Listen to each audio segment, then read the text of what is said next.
going. How's it going, guys? Welcome to After Hours, where we already drank quite a bit and we're starting a podcast now. In case you didn't know what the name of the podcast is, it's After Hours. After when? Hours. Just kidding. Exactly. After where? Hours. After how? Hours. Makes no sense. We're back. And this week we're going to be talking about endings. All the endings. All the endings. Our favorite endings, our worst endings, our interesting endings, and endings we thought would be interesting but weren't. Yeah, just spike interest, really. Yeah. But first we're going to talk about randoms, and we wanted to state that the randoms don't have to pertain to the week's topic, I guess. And our topic is basically like mods in games.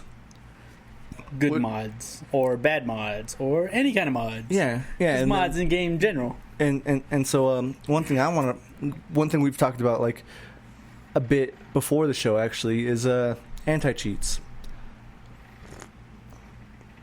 Okay. Excuse me. Well, anti-cheat software.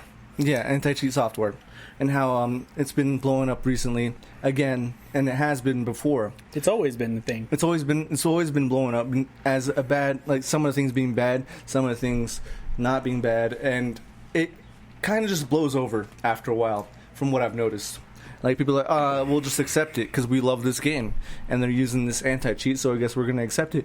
And I haven't heard anything really bad happening from people just accepting these anti-cheats. Yeah, and the funny thing is like when it first came out, it was like, oh, they're recording my gameplay.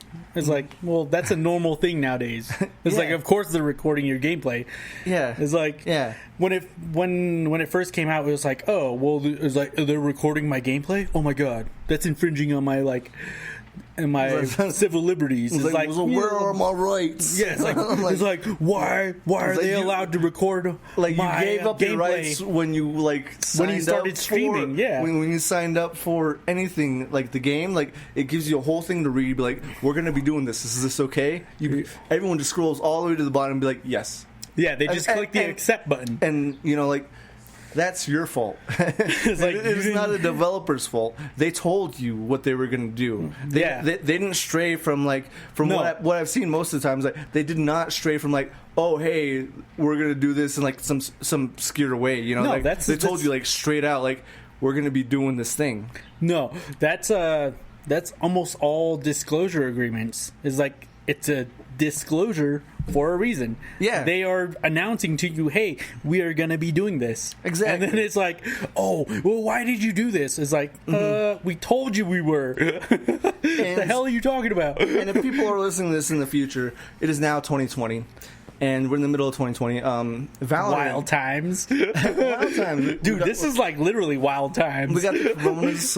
We got the entire economy. Riots. Yeah, we've got the economy like going to shambles. We got Donald Trump as the president, hopefully ending soon. But yeah, we're in 2020. If you're listening from the future, but a game that just came out over the summer was Valorant, and it's been getting a lot of blowback from their new anti-cheat system called what is it called? I have no idea what it's called. Shit, I had it in my mind and I didn't write it down because I'm like, oh, I'll remember it. But like. That was 3 beers and like a shot ago, I guess. But it's like it's proprietary. It's a root. It has root access. It gets root access to your computer. And if you don't know what that means, it means it has access to your core functions in the computer. Exactly. Yeah. It could go all the way down to where I can't even go to because my computer doesn't accept me as the owner. Yeah, like so they're like, if you think about it in like really really simple layman terms, there's like a guest approval, there's administrative approval, and then there's like root access, which is above that. Yeah, and root access allows you to basically do things without the computer's permission. Yeah, and so having root access, it has like all knowing. Not all knowing, but it encapsulate a lot. It could do a lot more harm than good. But I think that's why they normally don't. I think that's why people have like a really big problem with it. Is that root access to your computer is like literally like, hey, why does this person have more access to my computer than I do? Vanguard. The anti-cheat is called Vanguard. Oh, okay. And apparently, it has root access like most other online PvP games have for anti-cheat, except that it is constantly running in the background. Instead of like when you're not playing the game, it's still running in the background. And their idea behind it is that most people start their mods beforehand to go into the game before the game starts. And so then when the game starts, the anti-cheat is or the cheat is already going on, so the anti-cheat can't recognize it. Yeah, it can't detect it because it's already happening before the program starts. And so then it's not seeing anything wrong. Yeah. But it's kind of like Valorant's trying to like do that by having the anti-cheat running in the background all the time. Yeah, it's kind of like if you started like your a music on a streaming app beforehand, and then you started your game. Your game doesn't recognize that as an intrusive thing because it was happening before you started the application. Yeah, exactly. And yeah, and it's been getting a lot of blowback because people were like, "Oh, I don't want that thing running in the background constantly. Like, what if it's looking at things that I don't want it to?" I mean, yeah, Riot Games is the person who is the entity that makes Valorant, implemented it and everything. Yeah, and they've been coming out with games since before Valorant that if they lost the reputation in terms of anti-cheat, they would lose so much. They have so much more to lose to take advantage of the anti-cheat they have in Valorant. Yeah, more than they have to just like gain from stealing people's things from the root access they have with their Vanguard. Yeah, I think that's one of the things that people don't take into consideration is like literally like this company has way more to lose than just this one game.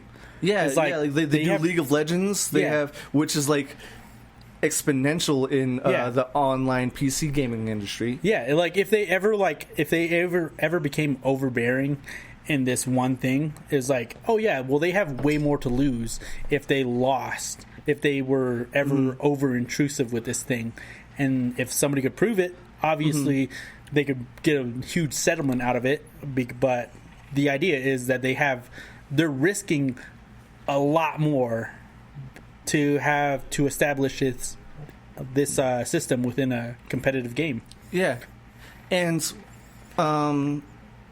like way back then when anti-cheat started like coming through, being more bold to like try and prevent cheating, World of Warcraft got a lot of blowback from their anti-cheat software because it was going through files when people were online just to make sure that people weren't cheating.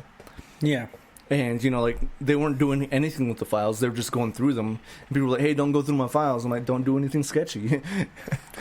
I mean, it's still invasive. It is invasive. I see the idea that it's invasive, but it's like also like you want to keep your game fair. That's what they want. That's the hard part. Yeah, and that's what we want. And everything and if you want to play these games, you have to understand that these things are going to happen. Yeah. This is almost a necessity at this point because I've been playing Valorant for 2 to 3 months. I've yet to see any cheats at all in the game. Yeah, and that's why it's crazy that people want to be like, hey, like I can see how people don't want to be like have their freedom infringed upon, but I also see the idea like. Yeah, a lot of those, some of those people, not all of those people, some of those people are the people literally just fighting back because they want to be able to get an advantage. Obviously, it's not all the people. It's not even a majority of the people. It's just some of the people. Yeah. Yeah. It's wild. And it's but seriously, if you want to be good at a game, just be better. Get good. Get good. GG, my bros and seriously, if everybody took that mentality of like get good, like just if you become better at a game, naturally, that's way better. Yeah. Obviously, I see the idea, like the appeal of cheating is like, oh yeah, well, I'm never going to be able to like reach that level, so I might as well do this thing that allows me to play at that level. Yeah. And then it like, but to be honest, if I've ever like, I've played with like in a modded community within Halo, where it's literally like, oh yeah, well you can shoot everybody for a headshot, but also at the same time, they enabled what do you call it? Invincible mode. Where like literally, if you took a headshot, you just took a headshot, you saw how much damage you did, and then it recovered instantly. Yeah. So you literally had to hit like 5 headshots, and then somebody was dead. But that would never happen because it was like bam, like by the time you got the second shot out, somebody's health was already They're already healed. Yeah, and that cheating in online games, since online games became a thing, was a problem. Yeah, it's always been a problem. But and they're trying to like step it up to where like, hey, like we need better security for our games if you want to play our games. And you don't have to play those games. You could delete, like, if you have a problem with Valorant being on, like the Vanguard being online or on your computer 24/7, not 24/7, but like whenever it's on, that's your prerogative to delete Valorant. But they're so committed to people not being in their computer or cheating that they do. And to be honest, it's kind of like, if you think about it nowadays, like it's kind of like, hey, if you try to go in a bar, why do you need to see my ID? It's like, the fuck are you talking about? Like, what do you mean? What do you mean you have to see my ID? It's like, I got to make sure you're 21 before you enter. It's like, what? It's like, it's the same thing with online. It's like, I got to make sure you're not cheating before you enter. Or like, if you want to do a whole thing nowadays, like, why do I got to wear a mask to go in this store? I'm like, so people can be safe. Yeah, it's like it's the same concept. Yeah, it's like we're not accusing you that you're cheating. It's just that we want to keep everybody safe before you come here. We're not accusing you that you have corona, but we don't know that. It's like we can't assume that everybody that comes in doesn't have it and is spreading it. Exactly. And yeah, it's one of those precautionary. It's literally just become a thing nowadays. It's like, but it also, like, I personally am a person that believes in like all those freedoms, and like literally, like in what Benjamin Franklin, I think it's Benjamin Franklin that said, like, if you give up freedom for security, you'll have neither. I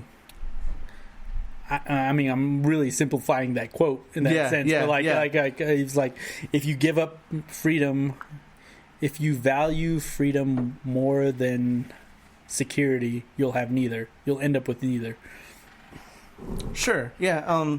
And one game that I see having big problems with actual cheating and mods is Destiny 2. You talk to PC players about Destiny 2 and how the PvP world is in terms of like competitive, and Trials of Osiris, which is like the top tier of competitive in the whole thing. There are quite a few cheaters. Apparently, like, there were only 8,000 people who played Trials of Osiris at the end of the season the last season they came out with, which is saying a lot, because there's like over. Yeah, the community is big. The community is huge. Yeah, and people stopped playing Trials of Osiris because of cheaters. Mostly because of cheaters. Yeah, like I've played PC and console in terms of Trials, and I've won more games on console than I have PC, only because I have seen the cheaters there. I almost wish that we had like almost a Vanguard type of system with Destiny, if I'm being honest. Like, and this is where, like, to be honest, I like the idea of cross-platform. I think Apex was super smart for not releasing it like cross-platform so early, because they had like such a big community when it first started. Yeah. And then it trickled down into this like sub community. And then like within each like platform, it's a small sub community, but it's also those are the dedicated people to the community. Yeah. So I like that they dwindled down to these really, really good base community, and then open it up to a cross-platform community, because once that cross-platform community happens, you're still going to lose people. If they did that from the start, you're going to lose so much more people from the start. You're gonna it's almost unattractive at that point, and because like I mean, obviously there's a difference between keyboard and mouse, like mouse and keyboard to controller, and you're just literally gonna like, if you don't boil that down to like core communities first, you're gonna lose so much more people. Yeah, within that community, I totally those agree. Communities. And Destiny actually announced that they want to go cross-platform by the time the new console comes out, I think. Yeah, and 343 gave that back up to Bungie, right? What's that? Wasn't Destiny like wasn't 343 a part of that? No, 343 Studios is specifically Halo? for Halo. Okay. And then Bungie exclusively Destiny is not exclusive. Bungie is their own gaming studio. They make games. No. But that's their what biggest I mean. game they've made to date is Destiny, which they were paid to make by Activision, but they split from Activision and were able to retain the rights to Destiny. That's amazing. No, I agree. But that's a whole other thing. No, that's entirely different. Yeah, that's an entirely different conversation. I want to have that conversation, but it's not a part of what we're doing today. But yeah, and then let's switch over to mods. Yeah. Do you have any favorite mods at all?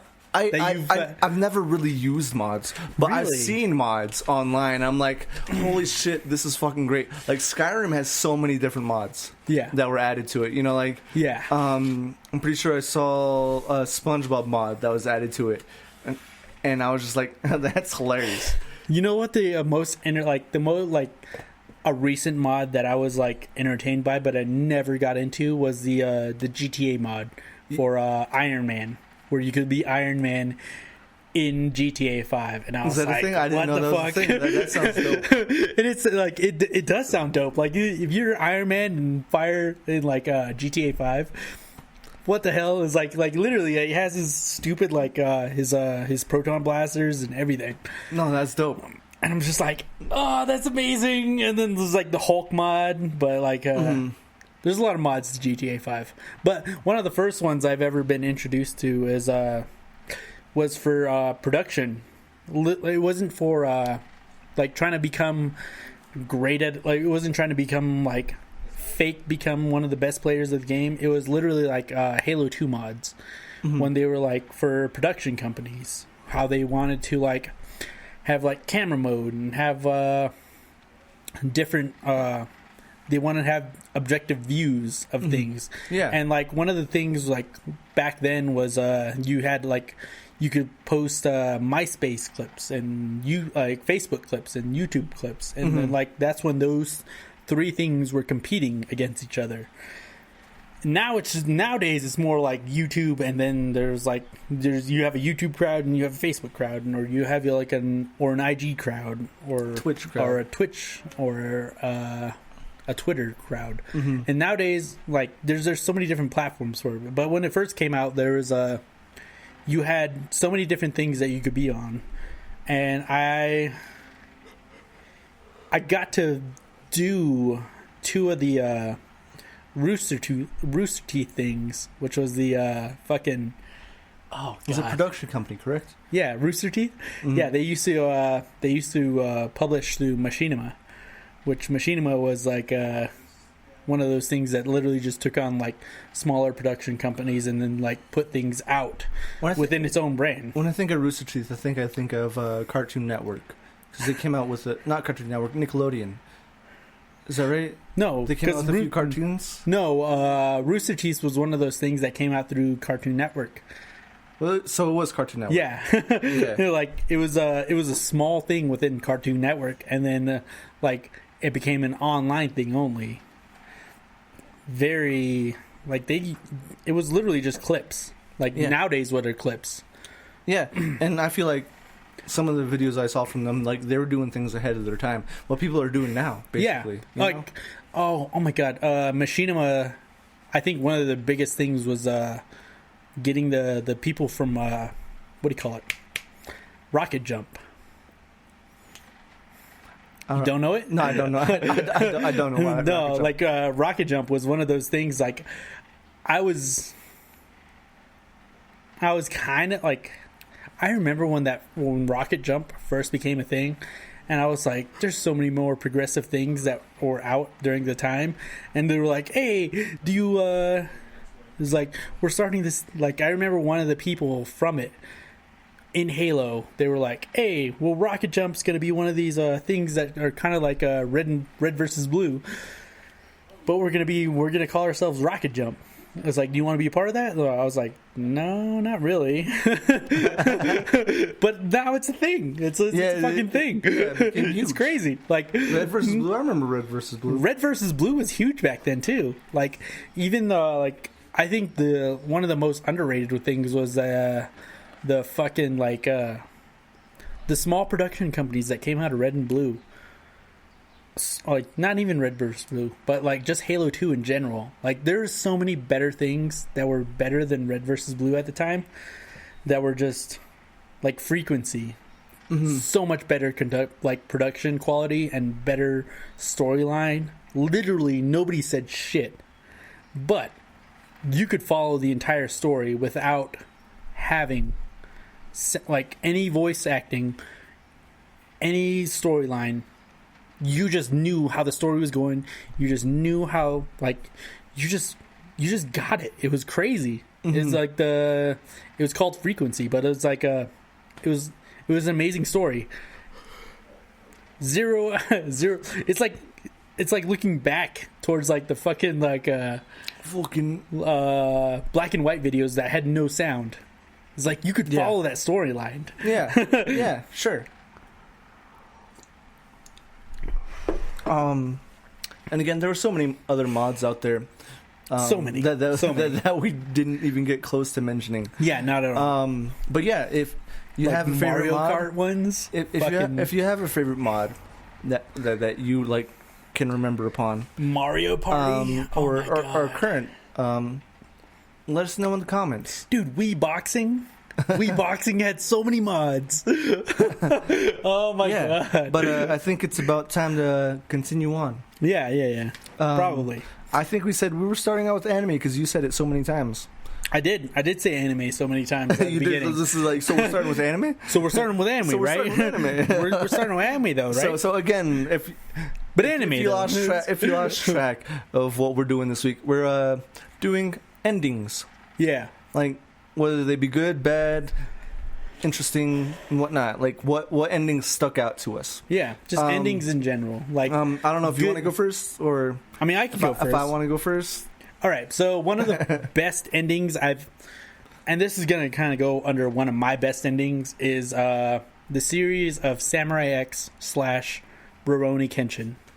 Is that he died 2 seasons before the ending ever happened, and it literally, like, the story starts with him, like, within Samurai X, which is an entirely different series.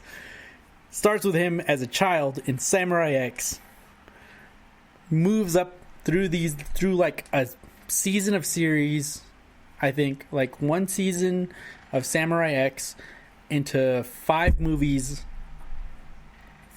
3 to 5 movies of Samurai X, and those movies develop into Rurouni Kenshin, and Rurouni Kenshin airs for like about 5 seasons, but he dies in season 3. Huh. And then after season 3, there was like 2 other seasons, but most people don't see those last 2 seasons. Where he's dead. Because he just dies? Yeah, where he's dead. Huh. Where, like, you don't see the, like... But the entire... That entire epilogue is, like, his entire life. and just how he rises from this poor person to one of the most legendary people within Japan, and then once he passes away, how that legacy carries on. And those last 2 seasons really drive home how influential he was. Yeah. For sure. Which is amazing, because it's like it kind of gives you like a sense of purpose to be like, hey, I can be the person that, like, I have influence even after I die. I don't have to be the best person. I don't have to be the greatest thing in the world. Yeah. I can just be a person working supremely hard, and still I will affect change after I die. Yeah. Yeah. It's an amazing story. I love it. I love the story. Yeah. My roommate in high school was the biggest fan of Rurouni Kenshin. Really? Yeah. I don't know if you knew about Samurai X, but he had like the box set of Rurouni Kenshin. I never watched it. I admired what it was, but I still haven't watched it.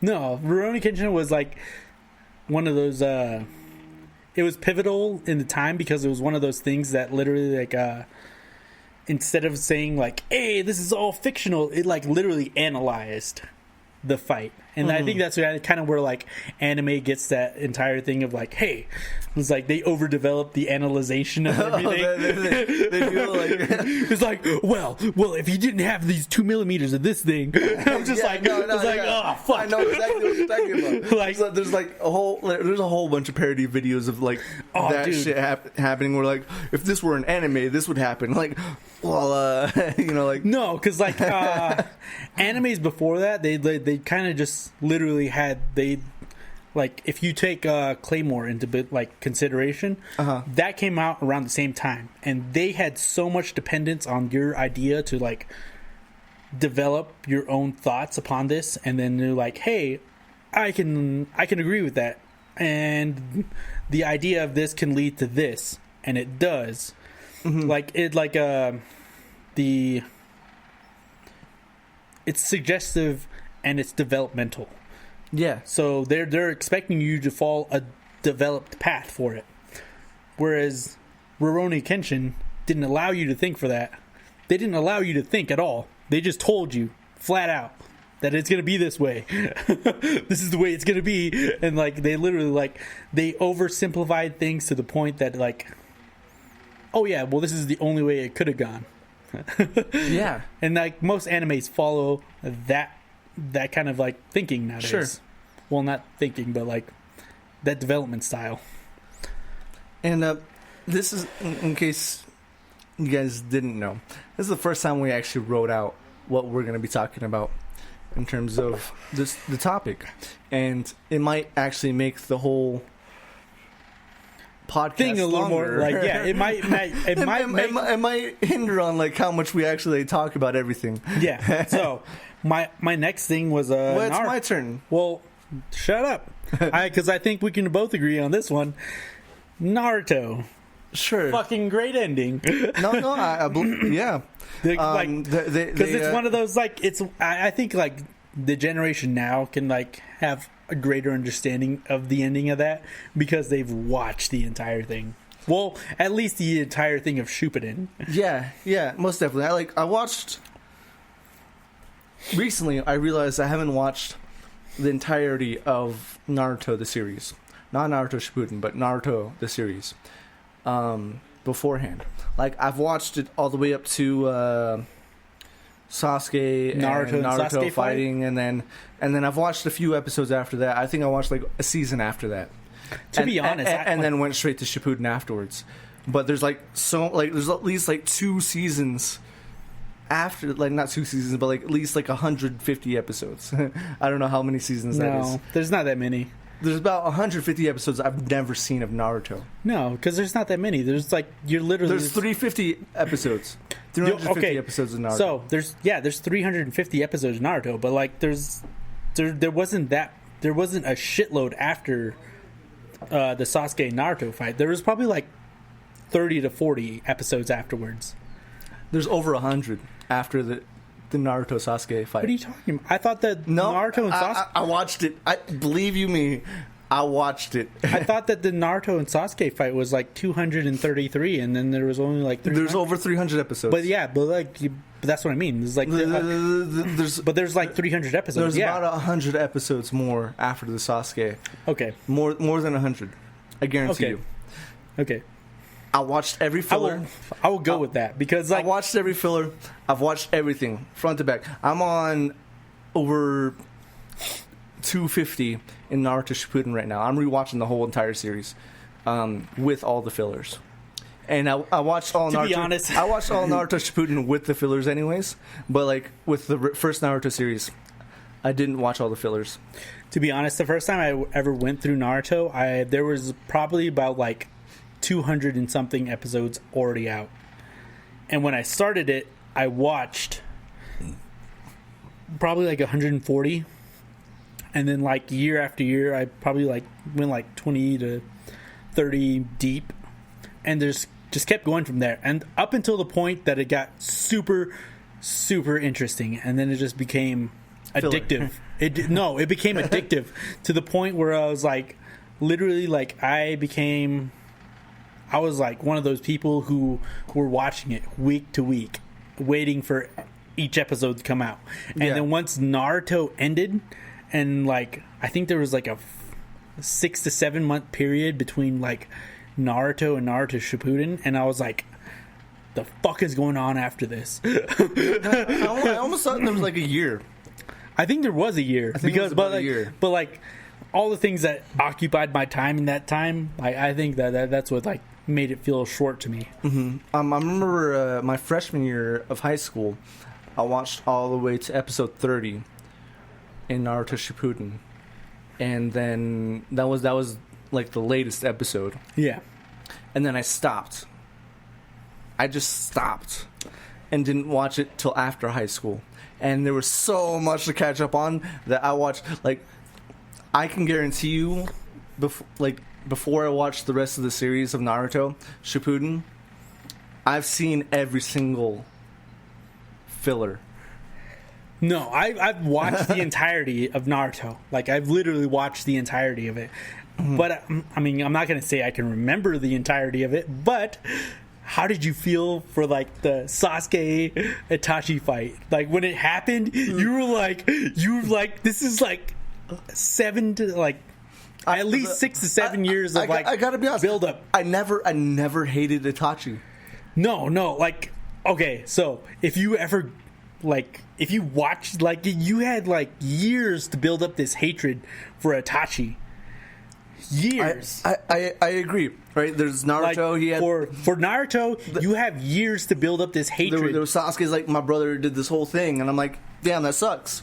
And then because like it doesn't even do that. It like literally hints to it the entire time. Like it just gives you real like small subtle little suggestions of who the fuck it could be, and then once you hear it's his brother, and then like it's years later that you get to see him fight him, and then it's like, oh my god! It's like when the Naruto saw like so the build up to the Sasuke Itachi fight was epic. Amazing. Yeah, it was amazing. Yes, like I agree upon that. I mean, for me, that was an amazing battle.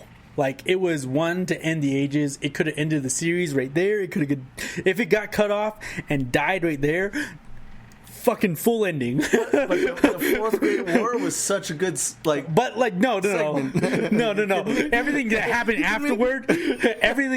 afterwards, great, like amazing as well. Like everything that like all that stuff that happened afterward, all the great scenes behind. I'm not trying to discount them at all, but like that first build, that was like originally one of the first heavy build-ups. Yeah, that you had within anime. In my opinion, I don't know. They had the Jiraiya story that happened before that, right? Was that before that? What do you mean? Jiraiya and for Pain Saga? Yeah. Was Not that before? Really. Was it after? That was after. That was after, wasn't it? That was after. It was right after. Because you had Naruto, but it was also hinted at that from beforehand too. But Naruto went like, but that's kind of where like. Okay. Well, we're talking about like the whole Naruto series. Yeah. Which we shouldn't do. We shouldn't do that. But this is one of those things. Yeah, you get into Naruto. Let's talk about the ending. The ending of Naruto is, spoiler alert, if you don't want to hear this, the third battle between skip ahead. The actual ending of Naruto Shippuden is Hinata and Naruto getting married. No. Yeah, that's the ending. That's the ending of Naruto Shippuden. It is. Damn. That is the ending. Okay. Did you see it coming? Naruto and Hinata? Yeah. Everyone saw that coming. I didn't. Like, nobody thought he was getting with Sakura. Sakura was always going to be with Sasuke. Naruto, like, for me personally, Naruto was always going to be with Hinata. No, so like before it ended, that's what I thought. That was my belief. No, so when this is my belief from like the entire when the season started, is that I thought the storyline was going to be like, hey, it's this like this little this person who's going to be the class clown that grows into be the leader, and then they find the girl he is most attracted to finally becomes his biggest attractor. Yeah, didn't become that way. No. So I've actually watched quite a few interviews about this. Yeah, and the creator of Naruto actually he goes back and forth on the idea. He does. He created Sakura under his wife's image. And he wanted her to be the main love attraction, and wanted her to he wanted Sakura to be like a fan favorite, and then she didn't become a fan favorite. Once she became like one of the most hated characters, and so then he switched it up to being Hinata, because when he first started the series, he planned on Naruto being with Sakura at the end. Yeah, and then he switched it up to have Naruto and Hinata being together at the end. Yeah.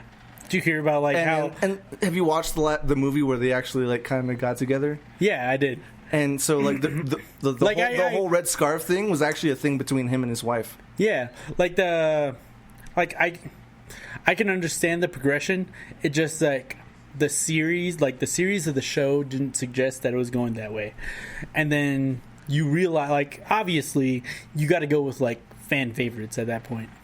Mm-hmm. Hinata was literally always a fan favorite because she was the person that tried through adversity. She was the underdog. She was always the underdog. Was the underdog. And then dude, once the pain thing happened, it wasn't that basically sacrificed herself. Dude, that's what sealed it right there. Exactly. Was that the fucking that's when I knew. Yeah, the pain saga, that fucking that was there was no turning back after that. Mm-hmm. Because fucking even Naruto was done with Sakura at that point.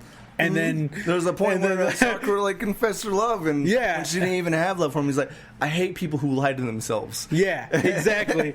And then it's oh, no, they're not getting together ever. I guess to be honest, that happened after the Pain Saga. That happened because that was at the trials of the what do you call it? No, the 5 Kage Summit. Yeah, that was the 5 Kage Summit. That happened after the Pain Saga. Yeah, that happened literally right after. Yeah, that literally happened right after, and that's when he was I think that was the turning point of going from a Sakura ending to a Hinata ending. Yeah, but I was always rooting for Hinata.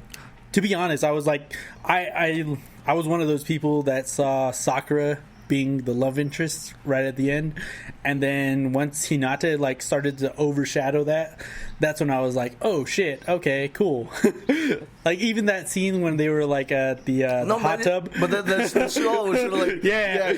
I know what you're talking about. Yeah. People listen to this. If you know what we're talking about, we know what we're talking about. That whole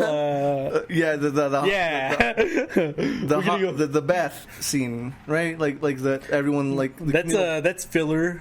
That's when it pays to listen to the fillers. Oh yeah, watch the fillers. The fillers are great. Most of the time, unless they're Sasuke fillers, then it's just repeating. Yeah. Then it's just I hate myself. It's kidding. Yeah. So let's step away from Naruto. Yes. What's another good one you got? Full Metal Alchemist Brotherhood. Never watched it. I know, but I thought it had the greatest ending. Not the greatest. Give me some reasons. Top 5 greatest. Give me some reasons. So if you know give me some good, like, if you're listening to this and you know me, you know I'm very philosophical. You realize that I'm all I want to think about things. I want a show that I'm watching to like make me think. And Full Metal Alchemist, you want it to entice you. Not just entice me, but I want it to make me like get the answers wrong. Okay, so like kind of like when people have their first go through like Death Note, or like, yeah, you're like, oh, this is gonna happen definitely, and then it doesn't happen. You're like, holy shit, what? Yeah, Death Note's another good one that has a good ending. But FMA Brotherhood at the end there, I did not expect it. Like the last 3 episodes, yeah. I don't want to give it away. Really don't. You can't, because I'm not going to watch it. I'm not going to watch it. Give it away. I have the seasons right there. All 5. Give it away. No, I'm not giving it away. Give it away, because we just gave away like Naruto and all that shit. I can give away Naruto, all right? Because Naruto is super popular. FMA Brotherhood is also super popular, but it's not to the point. I think it's more popular than Naruto, actually. I really don't think that. I really don't. So you're talking about Brotherhood or actual FMA? Brotherhood. Okay. Because it's a reiteration of FMA. Yeah. And it has a few things because different. To be honest, it has like, a few different things. To be honest, most people FMA. have told me to watch Brotherhood before the actual FMA because they think that that's a prerequisite. Even though the original Full Metal Alchemist, which I've watched, most of, like I've watched most of the original Full Metal Alchemist, and people tell me to watch Full Metal Brotherhood before FMA, and I'm like, okay, well, yeah. So this is a prerequisite. No, they're not prerequisites. They're 2 different stories. They're 2 different storylines. Okay, because there are characters in Brotherhood that aren't ever shown in FMA. There are stories definitely that coincide between the 2, but FMA is not FMA Brotherhood. Yeah, and vice versa. Or at least ending wise, there are new characters that are brought in the middle of it, Brotherhood, that aren't in FMA. So for like a lot of anime enthusiasts, it's kind of like the story of Tenchi Muyo, where he literally has like different. It's not like just one storyline. Like Tenchi Muyo has like multiple storylines to it. Sure, but. The reason why I really like FMA Brotherhood for like as a top tier anime is because it is the first anime that made me cry. Really? Yes. I don't think an anime's ever made me cry. Weird, but yeah. Yeah, and like tears, not just like, oh, like I got a little oh type of thing going on. He's like, oh, fucking bawling. Why am I bawling right now? Yeah, type of thing. And yeah, I really don't want to give away the ending. No, I think the only thing that's ever given me like a tear down my face for like the storyline is Rurouni Kenshin. Is when he's finally having like all this he's having to face the demons he's created, and once he's doing that, he's that touches so much to the soul of anybody. Like if you ever watch it like one of those final battles he has, like he does it kind of Bruce Lee style where he has like back-to-back battles for like different types of personalities, obviously, because that's the feels during the time. Yeah. But like he has different battles with like people with different types of feeling, and obviously they have strengths developed upon the juxtaposition of that. So he has to like confront these things. So his entire way through that, you feel like obviously one of those people are going to give you feels because it's one of those things you're battling at the time. And that's one of the first times ever that I've got a tear down my eye. Yeah. Sorry, we're gonna have to take a break real quick. Be right back. BRB. It's break Okay, we're back. Are we though? Yeah, we're back. No, I want to discuss this more. No. What do you want? Okay. Like, I feel like we need to be like, if we're gonna discuss this, it needs to be recorded because this is one of those things where, like, if we get way too into it, we're not gonna start recording until after, like, we're done discussing it. So if we we're talking, an honest discussion, we don't want to talk way too much about anime because we don't want the entire series, like an entire show, to be about anime. Yeah. So I have two more endings that I really enjoyed in terms of anime. He has too many. I have two different ones. Two different ones. My two are Cowboy Bebop and Fully Cooley. His are. Mine are Trigun and Soul Eater. Mm-hmm. And I've seen Soul Eater. From what I believe is through and through, but from what he describes to me, it feels like I haven't seen the entire series of Soul Eater. Yeah. So what do you think is the end of Soul Eater? So there's a point where she's using I haven't seen the series in so long, right? Yeah. She like tries to describe it bestly. She has the dude is the scythe, right? And he does the piano. Like, he has the demon inside him that does the piano thing. To be honest, what you're describing right now is probably like season 2. Okay. But anyway, but he overcomes that at some point. Yeah, right? yeah. And so he does that, and they're fighting a final boss inside a castle somewhere. From what I remember, I haven't seen the show in like years, probably about 10 years. Taylor, Soul Eater. What's the ending of Soul Eater? I mean, it's when he fights the Kishin Soul, right? Yeah, I was about to say Maka fights the Kishin, and Well, Maka and everybody fights the Kishin. Okay. Maka defeats the Kishin. Okay, yeah, Maka defeats the Kishin. Yes. That's what I meant to say.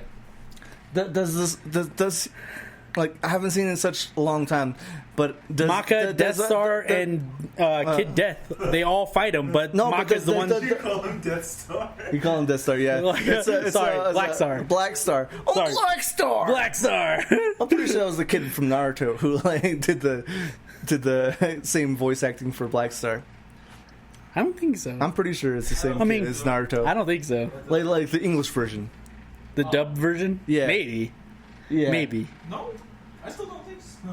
I fully think so. I mean, they're similar. They're definitely similar. Yeah, it's okay to be wrong. Like, if I'm wrong, I will fully live up to it. I like how you're saying this. I don't have to. If the viewers cannot hear my little brother, he's in the kitchen. Taylor, you're amazing. He's currently in the kitchen making something, and we're asking his advice on Soul Eater. So, are you going to Soul Eater? Yeah, I'm going with Soul Eater. You're going with Soul Eater. Soul Eater was a great ending. Okay. It was amazing. Like, it was like 3 episodes long. Mm-hmm. Like, from start to finish, it was 3 episodes. If you just want, like, the fighting portion of it, it's 2 episodes. But, like, it starts with 3 episodes. Sure. And if you really want to get into it, 5 episodes. I'll probably have to rewatch it. Did you know have you ever seen Soul Eater not? Because, like, okay, yes, oh my god, hate it, which is like a totally different show. Oh. It's a totally different show. Hate that show. Anyways, let's go back to Soul Eater. I think this is what I was talking to you about, like the thing that they created after Soul Eater. Yeah. Like, I remember like saying it on a different podcast. It was like the show that they developed after Soul Eater. Garbage. It's just a different feel. Yeah, it's totally different. I mean, it's a slice of life style anime, and you don't like slice and of I don't life. like slice of life. I like slice of life. I think it's hilarious. I think it's one of the most hilarious animes out there. Types of animes out there. Slice of life. Yeah, but. Continue if there's anything to continue on. The entire so with Trigun was one of my favorites because like it's one of the first animes I've ever gotten into, and it was like one of the first animes that not only taught you that like, hey, you can have ideals, you can have very good ideals, but they're never going to coincide with reality. Sure. And it's like his moral was that you never want to kill. He never wanted to harm other people. He always wanted to take the path of least resistance and not harm people. Yeah. But all of his encounters, like, they were a realization that he couldn't always take the path of least resistance, and he couldn't take the path of most peace and say that they were the most peaceful, because they were always paths that intertwined with, like, hey, you have to have conflict in your life. It was always like, even though your ideals say don't kill, sometimes there's people that just can't exist.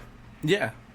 And it's like, okay, well, once you, like, if you literally live your life that way, like, hey, I want to live the path of least resistance, you're gonna encounter resistance. No, yeah, I agree. And, you know, like, I can see that thought process going through my mind. Because, you know, like, I see people in the world, and I'm like, that person should not be a thing. Yeah. Not that person should be dead, but, like, that type of anger, that type of, you know, resistance. Yeah. It's like, literally, like, you like, right now I am a supervisor. I literally, like, people come up to me all the time and be like, hey, well, I don't believe in that. And it's like, well, even though you don't believe in it, like, those people, it's like, even though you don't believe in that kind of stuff, it's gonna happen because other people do believe in that. It's like, so you're gonna encounter that, and, like, part of your life, you're gonna encounter that. Right. So you hearing it from me as opposed to hearing it from them is a little bit more gentle, because even though you don't want to hear it from me, I'm gonna be the person that's gonna break it to you more gently than the person that's just gonna, like, snap in front of you. Yeah. Yeah. Sure. So, did we just do both of yours? We did. You just do both mines. I I thought that's what we were doing. We were just, like, trying to, like, I thought we were trying to, like, go, like, I thought we were trying to, like, rush through both of the last two. Fully coolly. Open-ended ending. So open-ended. Didn't they make a second part to it? They actually came out with two. A second part to part of that. They made two more seasons afterwards, but they're not the same as the original. Pillows came back, which were the band that came out with the songs for Fully Coolly. Nice. Which was really nice and awesome, and I really enjoyed it. I haven't seen the other two seasons fully through. I've seen, like, 3 episodes. To be honest, season. I've seen the 3 episodes, like 3 or 4 of the episodes after Fully, like the original. Yeah, but in terms of, like, because it ended for, like, 20 years, you know, dude. Since it ended, yeah, I feel like it has. I feel like that open-ended ending that they had, was such a good ending. Just keeping it 6 episodes long, and, like, having, like, and again, like, this is me going back into, like, my whole philosophical state. They had such, like, those 6 episodes, great points they had to, like, touch on in terms of, like, philosophy and, you know, like, human life and whatnot, you know? Yeah, those 6 episodes encompass so much. Exactly. You know, like, swing the bat, you know? Yeah. Yeah, like and that was, like, one of my favorite things about Fully Coolly. That was originally one of the first things that they developed. Is like they opened with what they want you to encapsulate, and then they develop that entire episode upon that idea. Exactly. So, you know, like, Fully Coolly, open-ended ending that I love. Cowboy Bebop.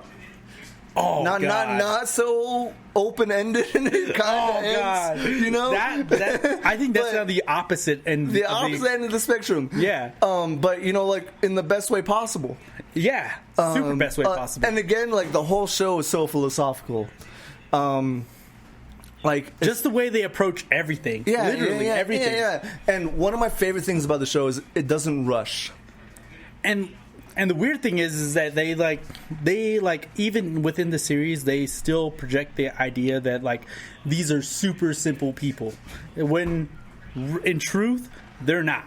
Like even within the series, they're playing upon the idea. It's like, hey, well, this shit's easy for you because you don't have to think about this, and this. And then it's like, in reality, they have to take all that in consideration, and even more so than the average person. But the ending, though. Yeah, the ending. The ending, though. And again, with all these endings that I'm talking about in terms of anime, I don't want to give away the ending. Other than Naruto, because, Naruto Hinata... that's one of those things that it took years to develop. I agree, but let's not delve into that again. But Cowboy Bebop, that was a single series. That was a season series. Yeah, single season series. A single series season, and it was amazing the entire way through. The jazz. Oh God. Oh, the ambiance, the way they made it, was very... the world development. It was very... World development within itself. Noir. Yeah. In terms of, the vibe you get off from the anime. It was definitely noir because, even without being black and white, it was noir. Yeah. It had that vibe. It had that, whole, so then it had the little narration every time, and then just, 3, 2, 1. Oh, God. Oh, gosh. So, all these series we're talking about, in terms of anime, we're not talking about disappointing endings at all. I don't think any one of them is disappointing. No. Interesting, yes. Good, yes. Oh, my God. The ending for fucking Cowboy Bebop developed an entirely different movie.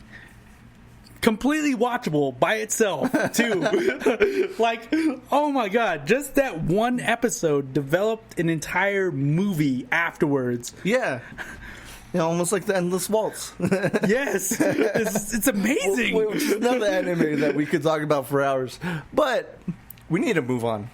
We've talked about anime for about 30, 45 minutes. I think. Amazing stuff. Maybe. Amazing stuff because we probably watch it most. Yeah. Okay, let's go to TV. Let's go with another big one, I guess. I know. Do you got one? Let's go with you first. Okay. Community.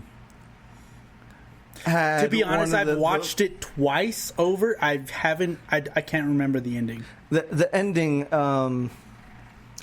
I feel, isn't that great, which is why I think they need 6 seasons. And a movie. Yeah, to be honest, I feel like they needed another season to end that show because, I can't remember the last season at all. The last episode of the last season, spoilers.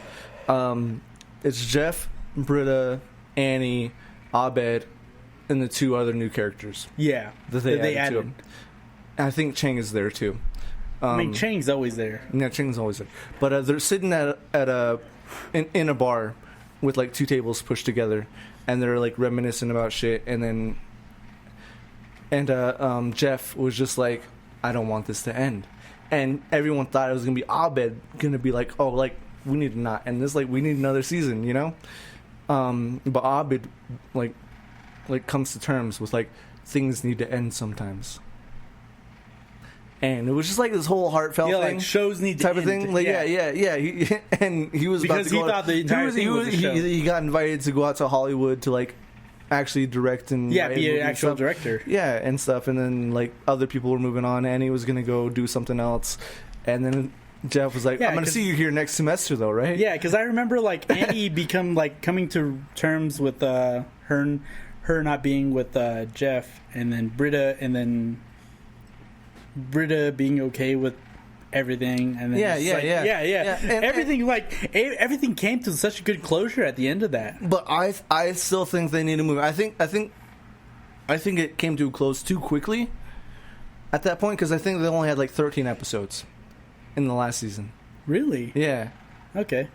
And they usually have about 24. Yeah, and I think that's what confused me about the entire ending of that show is that it just ended. Yeah, it ended so abruptly.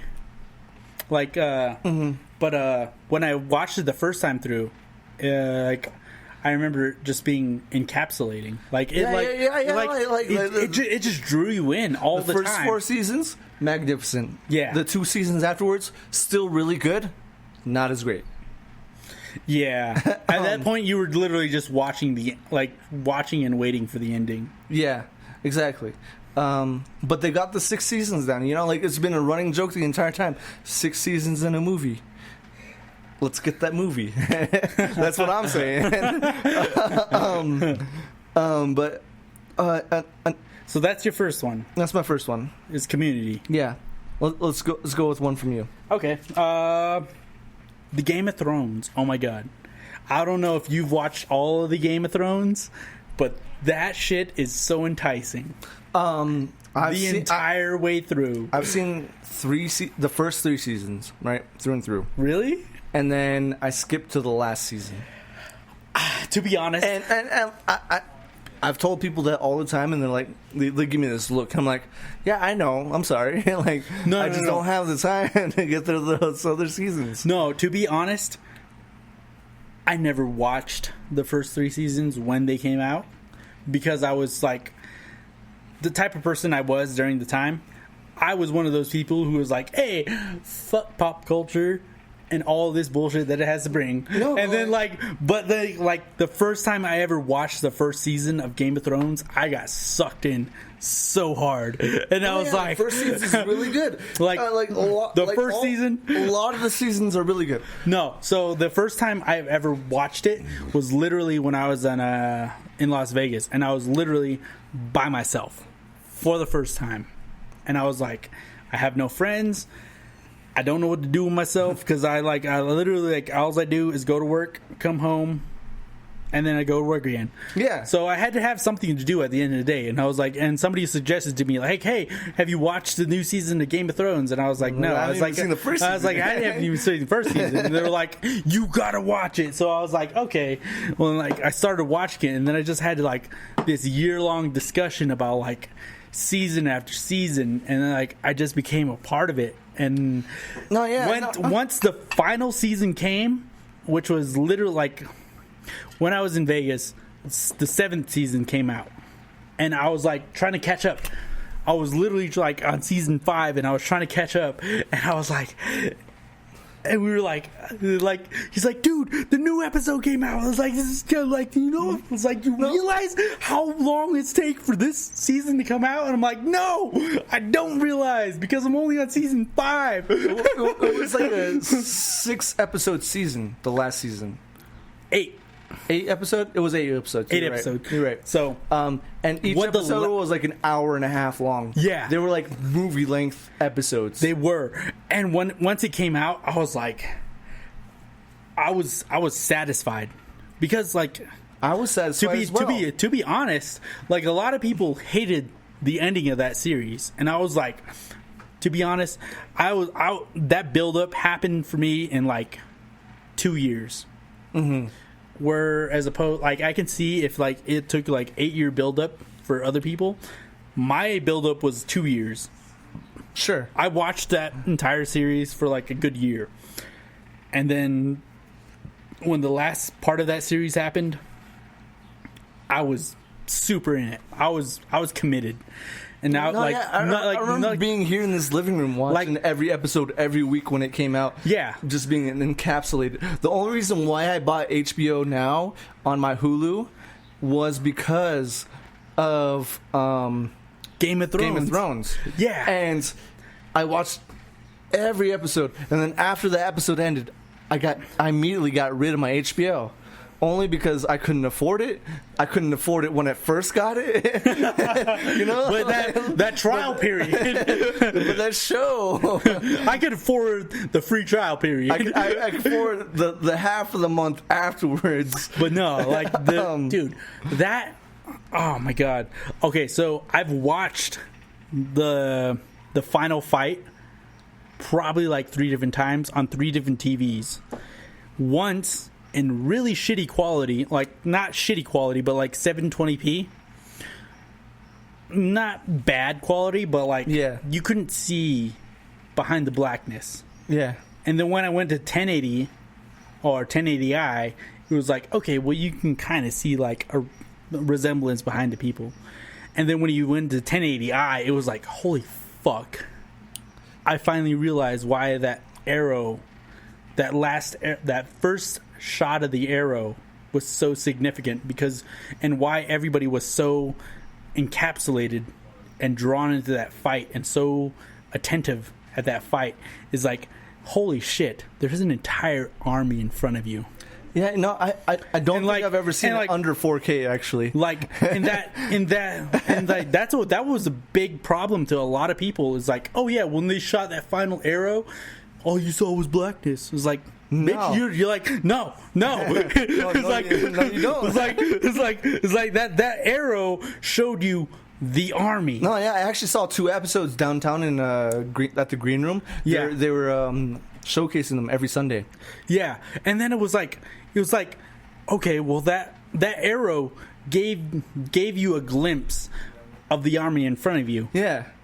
And then, but if you couldn't see it, yeah, like it was just blackness. It was just an arrow shot into the darkness, like any other arrow. Mm-hmm.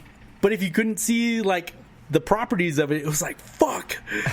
Yeah, it was a shitty arrow. Okay, so I could agree with a lot of people in the sense that like, hey, that was just an arrow shot into the darkness. And I would agree that the entire last season is the entire ending of Game of Thrones. It's not just the last episode. I wouldn't. It's, to be honest, it's every fucking episode of the last season. I think they could build off of it.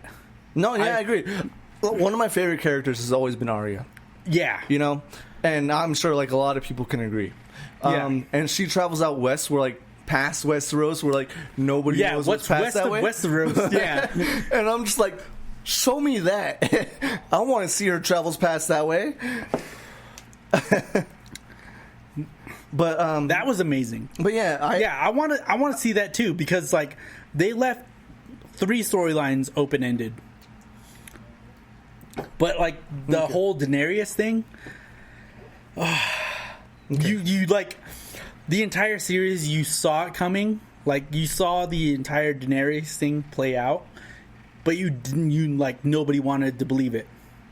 Yeah, I think I think that's the thing. And you didn't. Nobody wanted to believe it. They saw it play out. I think that's the entire series. Is that everybody saw the way it was going to play out, but they never wanted to believe that that was the way it's going to be ended. Like she's going to change. She could change a little bit.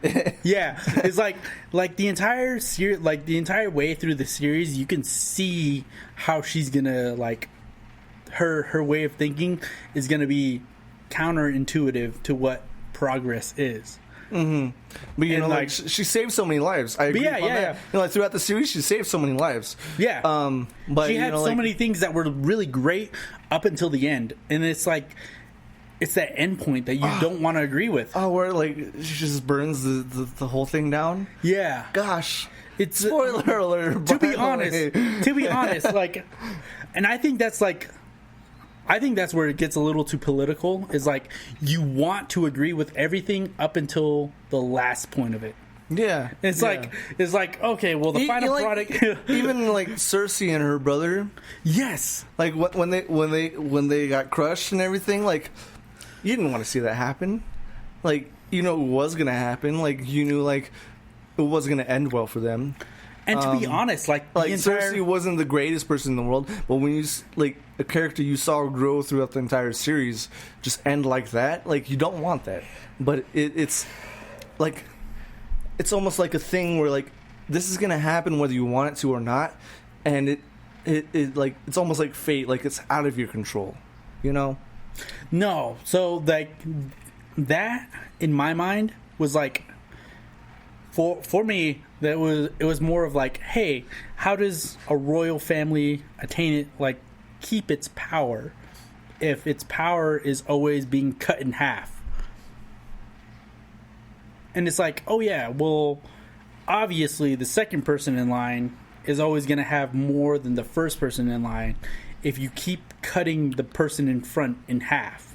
Mm-hmm. So there's always going to be a new rival. There's always going to be new power in hand if you keep cutting the person in front in half. Okay, so the idea of it is like, how do you maintain the top position if you're always being cut in half? You have to find something that's always going to keep you on top. I agree, but one thing I guessed from the middle of the series actually was that everyone's like, who's going to be sitting in the Iron Throne though? Robert Baratheon, like from the first season, Robert Baratheon. You always thought that fucker was going to be in the front. No, I always thought it was the kid who fell. I called it from the third season. I'm like, it's going to be him. I always thought it was going to be him. He has the Raven. He can see things that nobody else can see. He has the wisdom at this point. Like, I always, like, from that point on, I was like nobody will believe me. I'm like, my good friend Robert. I was like, hey, I talked to him about this. I'm like, what do you think about this? Like, who do you think is going to sit on the Iron Throne in the end? He gave me like 3 different possibilities. I'm like, but like, no. What is your most believable thing? So, and then he told me, and I'm like, you know who I think? It's going to be the kid in the wheelchair. No. So if you ever thought about it, like from the first, like I can believe this ideology from like the first season to the third season is like it was either going to be the King of the North or the son of the King of the North, not Jon Snow. And then Jon Snow became like a believable idea in the third to like the 4th to 5th season. Mm-hmm. Like he became a believable portion of it because he was like the most believable at that point. Yeah, he died and came back to life. Yeah. Which is wild. Yeah, no, I agree. And for a second there, I was like, maybe it could be Jon Snow, but like that's too simple. Yeah. for this show, that's too simple. And I still held my chips on I even forget his name. What the fuck's the kid's name? Right, he was pushed out of the window on the first season. Yeah, on the first episode. The first episode, yeah. The kid who gets pushed out of the fucking window is the king. Yeah. At the end of the series. Yeah, and everybody thought that, but like the entire series led you away from that. And I think that's great storytelling. No, I agree. But I totally called it. I told people, I'm like, this is going to be the guy. And they're like, nah, you're not right. And no, that's I mean, that's just good storytelling right there. Especially at the end with the chairs, where he was like positioning all the chairs. Oh God, like he was just adjusting everything. So the fact that like he was adjusting everything in the room just so he couldn't be there. Mm-hmm. Like he was set on that. Like, I don't know if you watched the last episode. Yeah, I've seen it all. Like, okay, so the last episode, he's there. He has somebody, like, pushing him around. And he's adjusting all the chairs. He's making everything in the room perfect so that he could walk away from it. Mm-hmm. Yeah, no. He stated that he didn't want to be it, but if he was chosen to be it, he would accept it.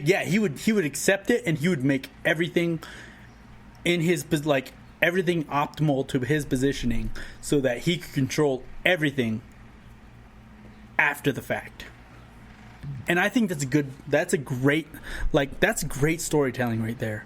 It's like for the ending of that series, I think people undervalue that scene right there in general because he is controlling everything.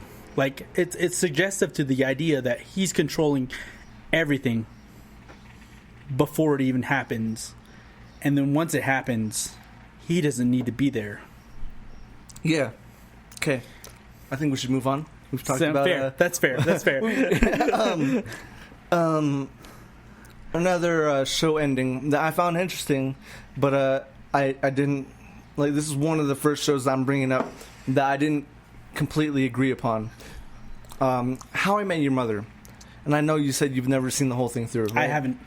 I haven't. This is one of the few ones I will give away. So Robin has been like the love interest throughout the entire show. Yeah, the entire series. Right, and when they bring the mother in, right? Don't tell me she's like some random outsider. No, she's not an outsider. Like, okay, you really fall in love with the mother, right? Okay. Like she's not just like, oh, like this is your mother and then Robin, Yeah. like everyone fucking loves the mother. She has the wit. Every quality. She has all the quality that you would expect from the mother to be for Ted. You know. Yeah. And that happens, and then she gets sick and dies. And that's where the question becomes, how I met your mother. Yeah, it's like this is how like, because like from the beginning of the series, like if I didn't meet these people to get to this point, I would have never been able to have been ready to be in love with your mother. Is what the whole series is about. So basically. The entire series is about like a preparation to meet the mother. Yeah, the mother. Okay, and then they meet the mother, and then like the whole thing happens, and they're like, oh yeah, she dies. And then he, like, the whole reason why he's telling the kids why he met his mother. Well, the whole reason why he's telling the kids that he met their mother is to build up preparation for him to ask out Robin again at that age and at that point in time. Right? Like, I see your disappointment in your eyes. And that's how everyone felt at the end of the show. No. And I just really hate they killed her off because she was such a great character. She was. She really was. She really was. The way she developed through that entire story was... like, through what I've seen, the way she developed through that entire story was great. And it was such a good build-up, and you meet the mother, and like they're at the wedding of Barney and Robin, and there's the whole thing, like the bass player, she's everything. It's a great ending until the end. Until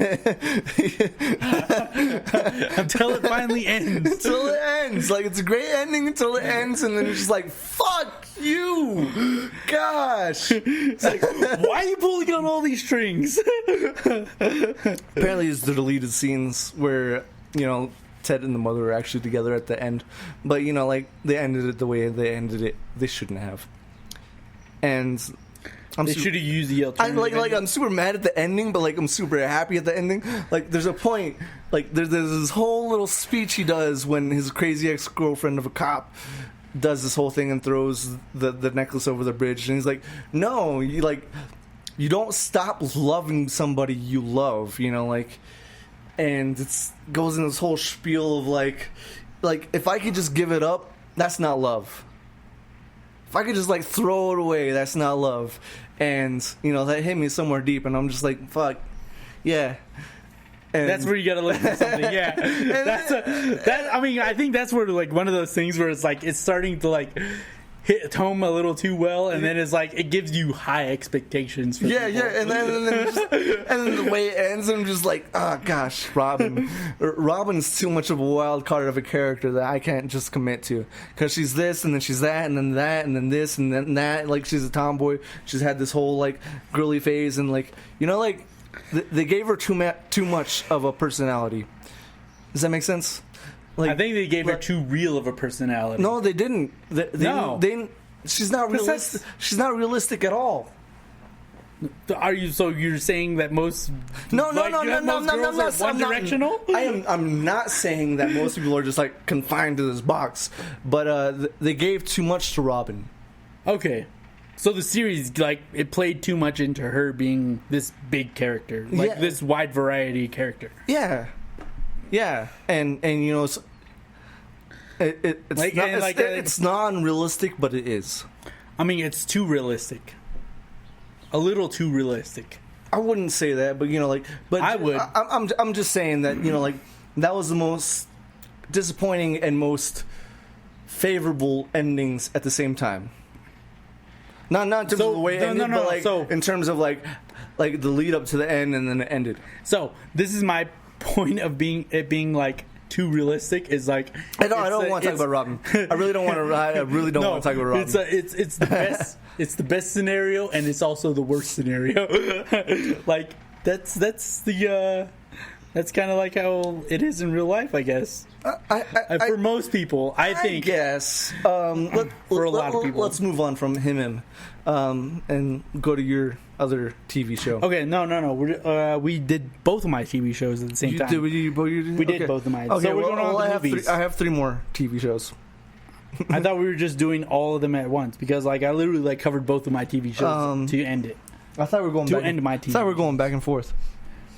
What does that say? We don't need to do that. So let's just head into movies. No. What's a good movie? Oh yeah, do your last one then. I have 3 more left. Do you want me to choose one of them? Yeah, just choose one of them and do your last one. The best of the 3. New Girl. I'm going with New Girl. Okay. You know, this is my favorite series of all time. I do remember. I kind of thought that this was going to be one of them. It took 3 years for them to come out with the 7th season after the 6th season. I don't know if you knew that. I didn't. It took forever. They said they were going to come out with the 7th season. I didn't believe them for a while. I thought it just ended with Cece and Schmidt getting pregnant and Nick and Jess actually getting back together again. And then it has the whole... It's a 8-episode season for the last season. And... It's all just closure, literally. No, yeah. I think it is. Like, to be, in my opinion, I think the last season is literally just closure. Like, literally, it was supposed to be 6 episodes long, right?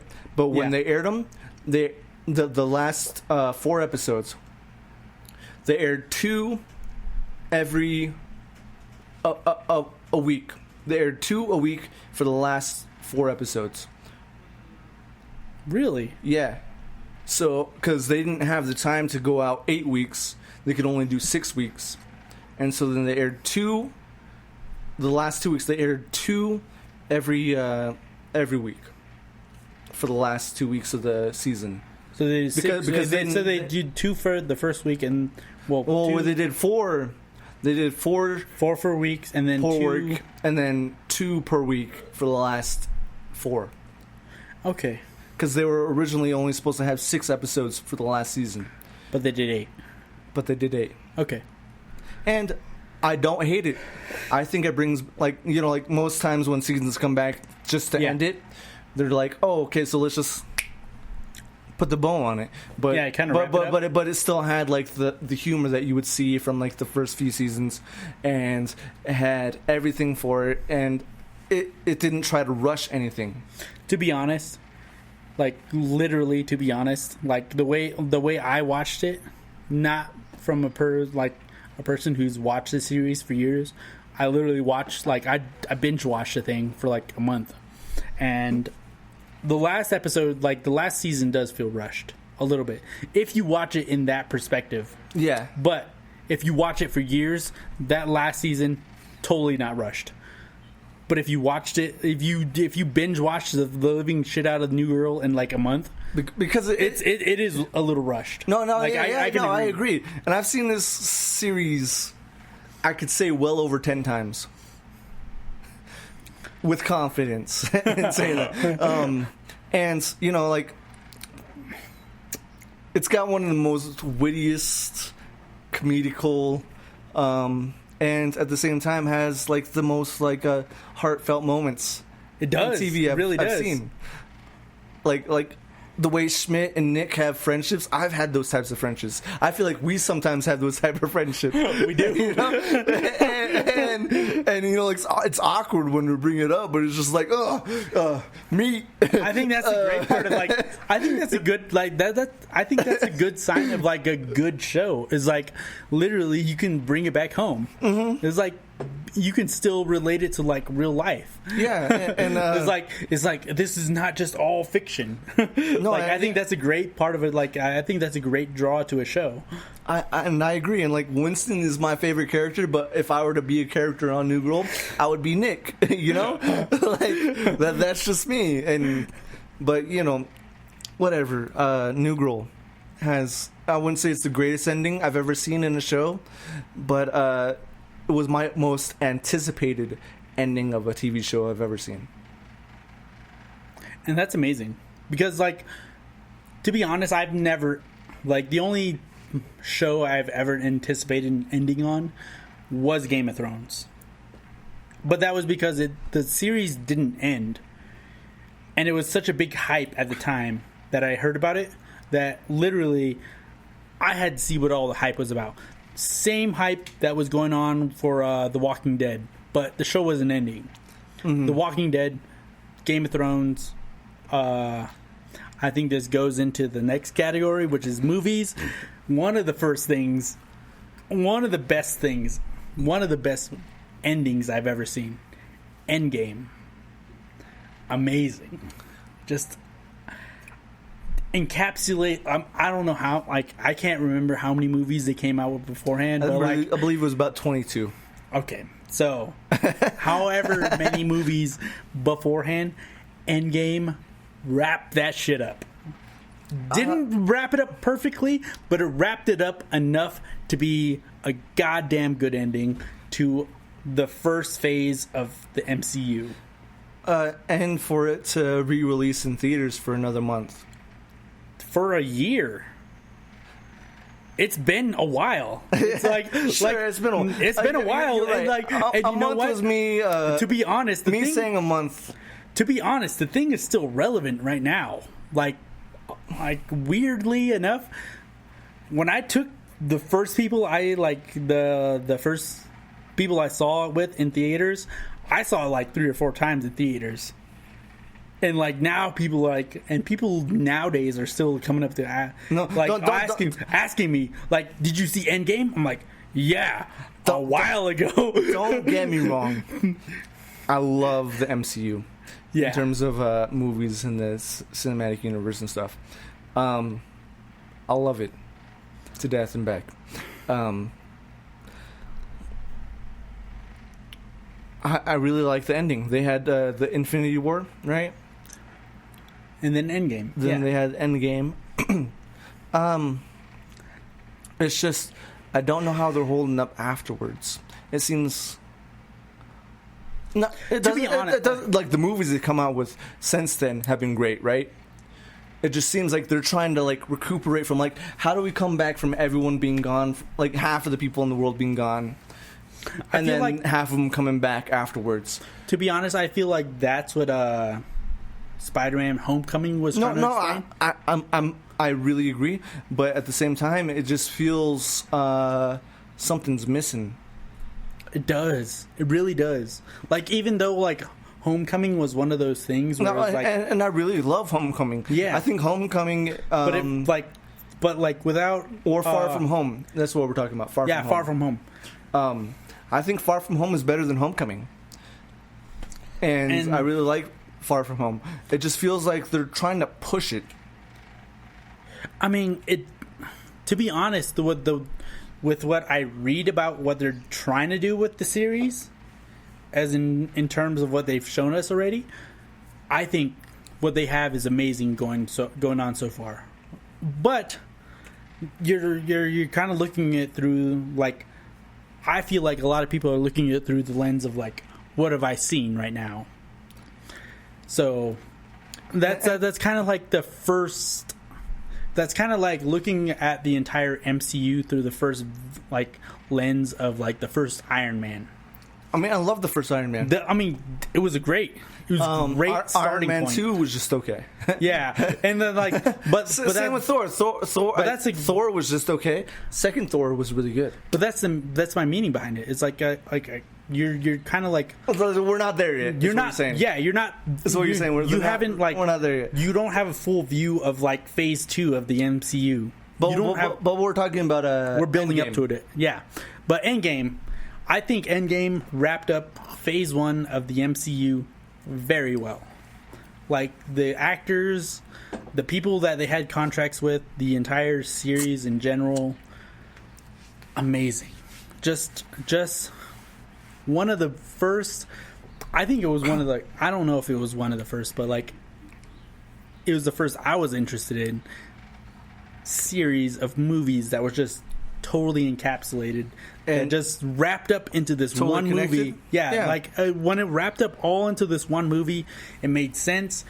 It was a great ending. There were a few holes there, but yes. There was. I mean, I'm not saying it's without holes. I'm not saying it's without holes at all.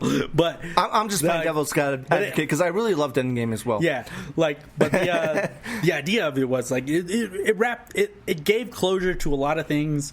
Obviously, it had its holes. its holes, and like, but No, I can guarantee you. It gave a great segue. I cried 4 times while watching Endgame. Yeah, it gave a great segue into I Love the new You 3000. Gosh. Oh, God. Gosh. Fucking I Am Iron Man. God, that's the one that got me. Like, it wasn't the idea of, like, I Love You 3000. It was, like, when he wrapped it up with, like, I am Iron Man. It's, like, and that's, like, I think that deals more with the idea of me being raised to, like, fight to the end. Mm-hmm. Is, I don't look at what happens after the fight. I just look at the end of the fight. like so much of my mind just blocks out what happens after a fight. But the end of the fight, that's where it got me. It was like he's like I am inevitable. It's like, well, I am Iron Man, and then the fucking snap happens. It's like, well, I got the last straw. Yeah. Well, you drew the short. You know? Yeah. So it's cool to one of my movies, which is Swiss Army Man. You ever watch it? No. No? So it's a very, it's an independent film with Daniel Radcliffe and Paul Dano. Daniel Radcliffe is a Harry Potter. I don't know how to describe Paul Dano to you. If you watch Looper, he's the guy who like dies of old age and kills himself somehow. Oh, okay. But yeah, it was such a magnificent movie.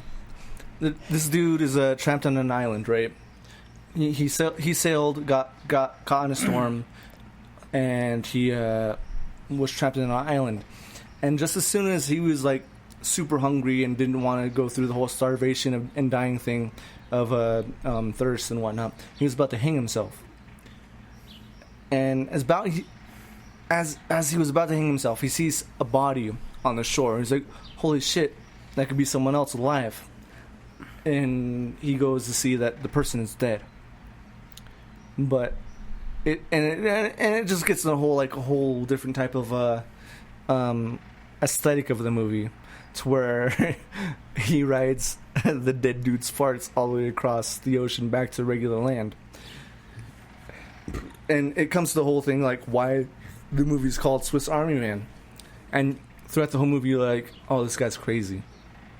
This guy has to be crazy. Like, there's no way he's getting fresh water out of Daniel Radcliffe's mouth. There's no way Daniel Radcliffe's actually talking after he's dead. And all this stuff. And then the ending of the movie happens, where everyone else thinks he's crazy, after Paul Dano just yells at him, being like, yo, you can't do these things in front of people because it's not the norm. Like, you can't fart. You're supposed to hold that in. Yeah. You can't, like, express yourself the way you want to because, you might embarrass yourself. And the whole movie is based around, like, be yourself as much as you can. Because once you start chipping away at those things, you'll become less of yourself. Yeah. And at the end there, like, everyone's like, oh, Paul Dano is crazy. He thinks this dead body is alive. He's been traveling with it for like a week and a half. It smells like shit, Yeah. And then he tries getting, like, he's like, oh no, I gotta get this thing out of the, after you actually find civilization again, he's like, no, I gotta save this purity. But in actuality, it's like, and then at the end happens. Yeah. One of the best endings I've ever seen, because I didn't expect it to happen. I thought they were just gonna call him crazy. But then Daniel Radcliffe farts away through the ocean. Okay. And everyone sees it. And they're all staring in wonder, like, what the fuck? It just gave me so much hope at that moment. At that moment, it just, like, hit home, like, yes, be you. You like be you. even in death, be yourself. Like you be you. Yeah. And that's the entire like premise of the movie. Like you be you, and it does it so well. It really does. I probably got to watch that because it doesn't hit the type of feels that I want it to feel. Like I know I can feel, but it sounds like it could. And it just hits home for me because growing up, I've been told to feel how different ways and whatnot, and everybody feels that. No, and I agree, and I'm sure it could hit home for like 99% of the people. It's like, yeah, because like most of us are told how we should feel. Yeah, and it's like, but in reality, we need to feel the only way we were meant to feel. Exactly. And this movie made me want to be more open as a person in terms of my personality. Yeah. Well, that's cool. That's really cool, actually. I agree with that one so much. And so that was one of my favorite endings. To be honest, I think I would hate the movie you're talking about, but like the idea behind it, amazing. But like the amount of feels behind it, I think I could get behind that. That's amazing. Cool. You got another movie? I do actually. And this is like one of the ones that just comes out of nowhere. It's 1408, and it's scary as shit. Like, to me, it's scary as fuck because one of the first jobs I've ever had was in a hotel. Did we express this the last episode? Maybe. We expressed the point that I had I felt somebody's hand on my back and I moved out of the way of like the fax machine when I was literally the only person that was on shift. I'm pretty sure we talked about this on the horror episode. But yeah. So let's try to stick to the ending. I don't want to take away from the whole thing, but No, I get it, but like the ending of 1408, it's that he literally goes through this entire ordeal, but nobody believes him, but they still recognize that he's gone through something traumatic. Yeah. So the fact that he's gone through something traumatic to him personally and nobody believes it, and then at the very end scene of it, like the very, very last scene of it, they hear like a small testimonial of what he's gone through, and they just look at him and it's like, well, his wife looks at him and it's like, oh, everything you've told me is true. And then the movie ends, and then it's just like, holy shit. It's kind of that whole idea of like nobody believes you until the end. Yeah. Like I'm pretty sure a lot of people have that sentimental. It's like nobody believes you until like after they have that one shred of evidence. Yeah, and I feel like there are people out there who are like some people don't ever believe you. Yeah, and it's like until they have that one shred of evidence, everything's a lie. And to me personally, in terms of the supernatural, I believe in it. Yeah, 100%. To me, I've had so much weird shit happen to me. I will believe anybody that has anything supernatural that has ever come up to me. Like literally, like if I have like five contradictions to this idea, I will say, hey, what about this? What about this? What about this? It's like, and if they just literally just tell me like, hey, I don't know what happened, but it actually happened, and it happened in front of my eyes. And if they're able to tell me that, I'll be like, oh shit, that is fucking scary. Yeah, because like I've had those kind of scenarios in my life where like I've seen scary shit happen in front of my eyes that defies physics, defies logic, and it's just like, oh damn, why am I staring at this right now? Why am I not screaming? Yeah. Why am I not afraid? And it just becomes one of those things where you're like, you can't relate unless you've gone through one of those experiences. No, yeah, I totally agree. Cool. Let's move to games. Okay. Is that fine with you? Yes. So, games that I really have enjoyed, seriously have enjoyed, is always Final Fantasy. Every one of those endings. Amazing. They go into such good detail. Like, sure. I mean, I've been told. I don't know. I've not. You've finished yet to play a them? single Final Fantasy. oh my god. I played a demo on a disc on a PS1. To be honest, and that was about it in terms of like me actually playing Final Fantasy ever. Okay, so I started on 7 in the United States, the US version 7. I think that's 10 on the Japanese version. I don't know, but 7, Final Fantasy 7. I started on that. Didn't connect to it too well, but amazing story in general. I connected most with Final Fantasy 8. Also, super involved, super developmental story. Just amazing in graphics. 9, 10, 11, all the way up, like I followed that series religiously up into 11, and 11 was the online multiplayer version of it. And once I got into 11, I was super absolved into this world where it was just like, oh, it was just this giant thing. It literally was this giant world where you could just be yourself, where you could just be anything. And then they shut it down. Dang. And now the world is called Final Fantasy 14. Final Fantasy Reborn. But I want to get into Reborn, but I don't want to be, because I know it will encapsulate a lot of my time because I was so super involved with 11, and 11 was one of those things I played when I was at work. I think work's like one of those things where like I even think my boss is still working there right now. So like, yeah, 11. I like when I was at work and working the overnight shift, I was playing Final Fantasy 11. I obviously did all my work on time. I did everything I was supposed to, but I was also playing Final Fantasy 11, and I was damn good at it.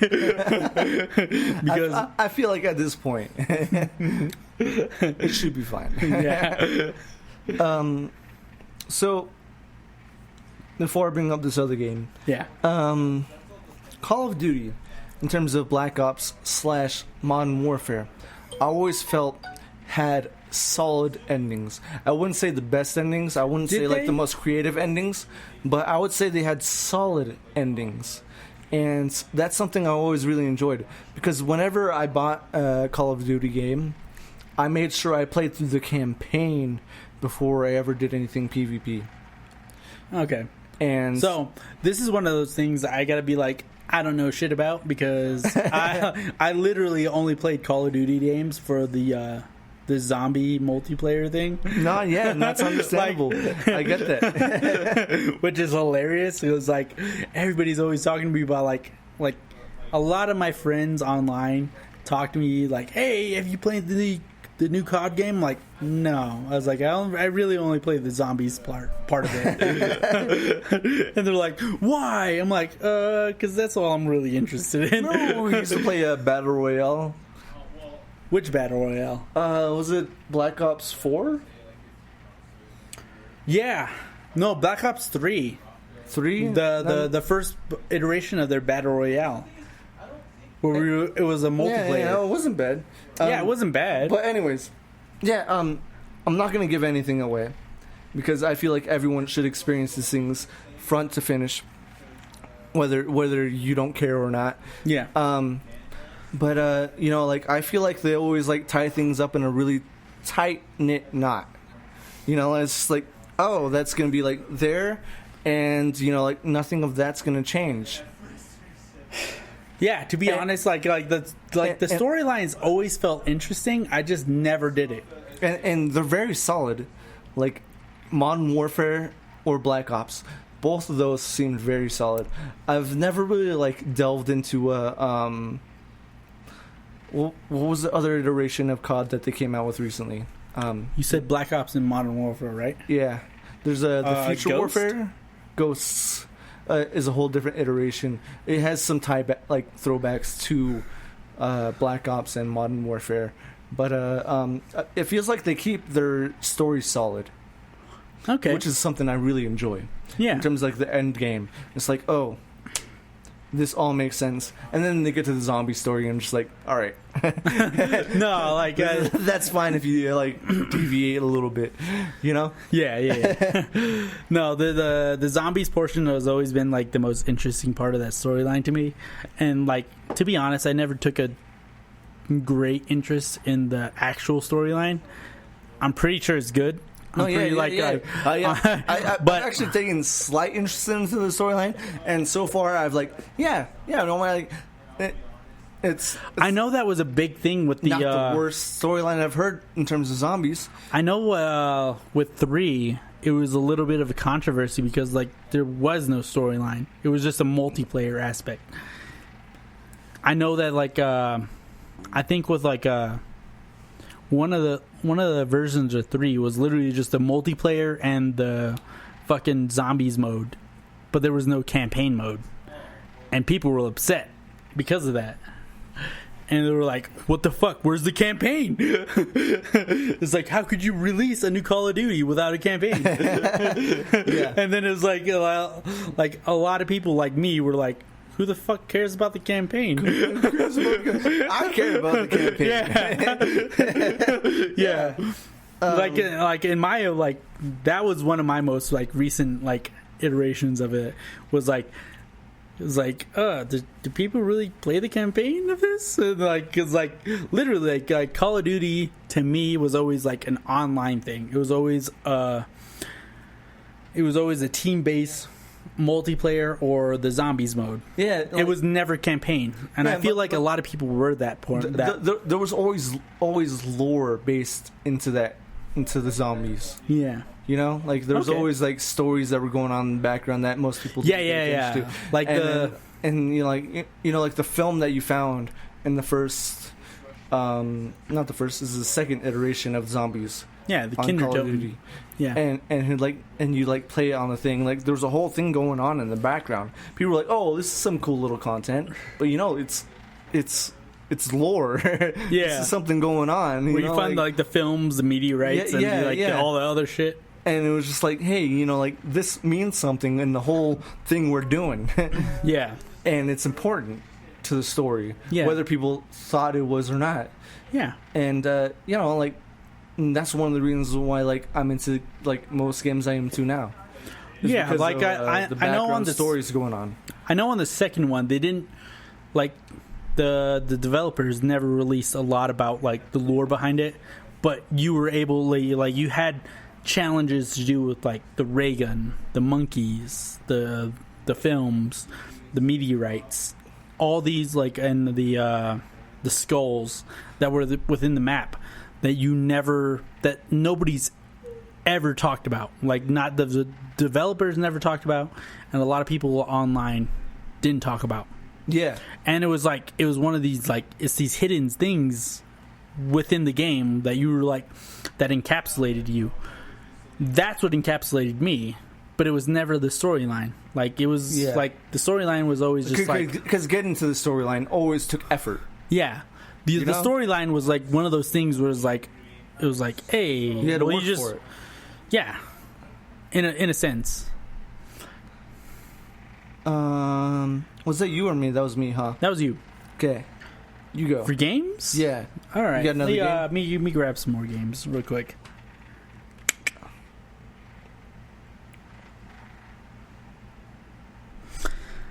I will go with this one because I think it's a little more controversial. Well, not controversial, but like more people can like recognize with it. But the Metal Gear series, and I think most people recognize the Metal Gear series from like Metal Gear 2 on. Yeah. I don't recognize Metal Gear series from anything because I've never played it. Like I don't like. I've seen small videos, and you're like, yeah, that's accurate. no. Especially like Metal Gear 1. Yeah. Like the original, not Super Nintendo version, regular Nintendo version. That's where it started. Was like the original NES, not the Super Nintendo. Yeah, the original NES. That was the first like iteration of Nintendo, and like it started there. It never developed anything within the Super Nintendo within its years. Can we quickly discuss how important home-owned consoles were? I mean, at the beginning, you know, like, you know, like there's like we got the Xbox. You had to choose. We got the PlayStation and we have the Nintendo Switch. No, which are the three main competitors now.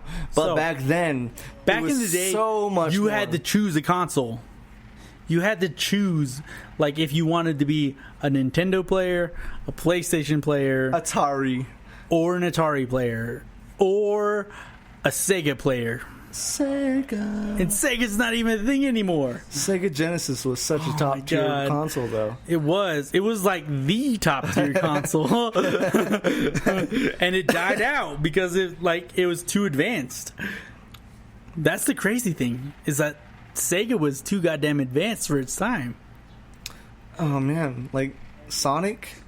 Dude, do you realize that like Sonic 64 all night, like Sonic and what the hell was that one?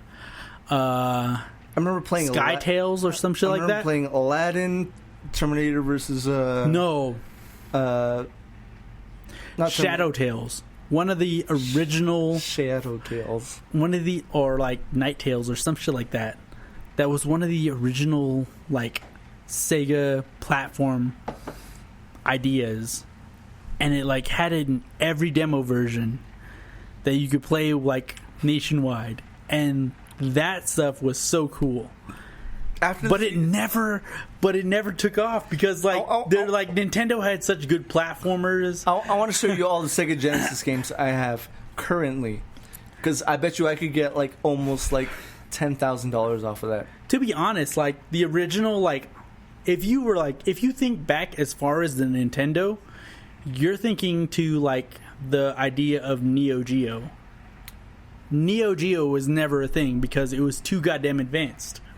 What were we talking about before? We were talking about Metal Gear Solid. Metal Gear Solid. Also ahead of its time. Too far ahead of his goddamn time. Like, oh my god. The amount of like Eli Low, did I get it right? No. I didn't get it right. Okay, so the Lale Lule Lo was... Lale Lule Lo. Yeah. I did it. I just copied you. Yeah. So the Lale Lule Lo was developed within the within Metal Gear Solid, the original version on the PlayStation. But the Lale, like, when you hear about, like, what do you call it? Fucking Outer Haven... That is an original concept from the NES version. Yeah. On what they were trying to like discuss, that the CIA and the FBI were trying to develop ways of implementing like ways of keeping watch over all American people. Think about this nowadays. Like think about it in the time frame that it was. So this game was developed within like the early 70s. Yeah. And they were like, hey, we don't want the CIA, we don't want the federal government and the FBI listening to all of our calls. We don't want them listening to everything we do. Yet, at the same time, they were like, hey, I want Outer Haven to be one of the ideas that like say, hey, we're not being controlled by the government at all. And nowadays, if you think about that, that is exactly what's happening right now. is that every person in America does not want to be controlled by the government. They don't want to have their ideas recorded. They don't want to have everything they've ever thought being projected at them from years in the past, projected in front of them now. If you think about it in the ideas of Twitter alone, like Twitter by itself has a history from its creation date. Like if you go back in somebody's creation date of Twitter and they made a comment, that is still, you can still research that and bring it up today and use it against a person. Yeah. But that's somebody's mind space. Sure. Within years of a production. And this game predicted a lot of the stuff that's happening nowadays. And they're like, hey, well, the bad guy is the person trying to fight against all the things that we're fighting against now. But, it's happened. It's happened. And it's happened. And it's crazy. It is crazy because the bad guy is like, the bad guys saying, hey, we don't want all this to happen. And you're like, oh shit, all this has happened already. We're talking about endings, though. That's the great part about it. Is the ending is that this guy loses, and you think he's the bad guy, but he's the good guy. If you think about it nowadays, he's the good guy. He's the person fighting against oppression.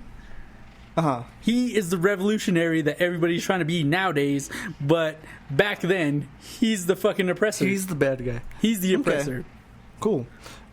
Games. I have a few on here, but probably one that we can talk about not briefly, but quite a bit is Halo in general as a series. I think every Halo except for Halo 5 and Halo 4 had a pretty decent ending. So you're talking about the 3?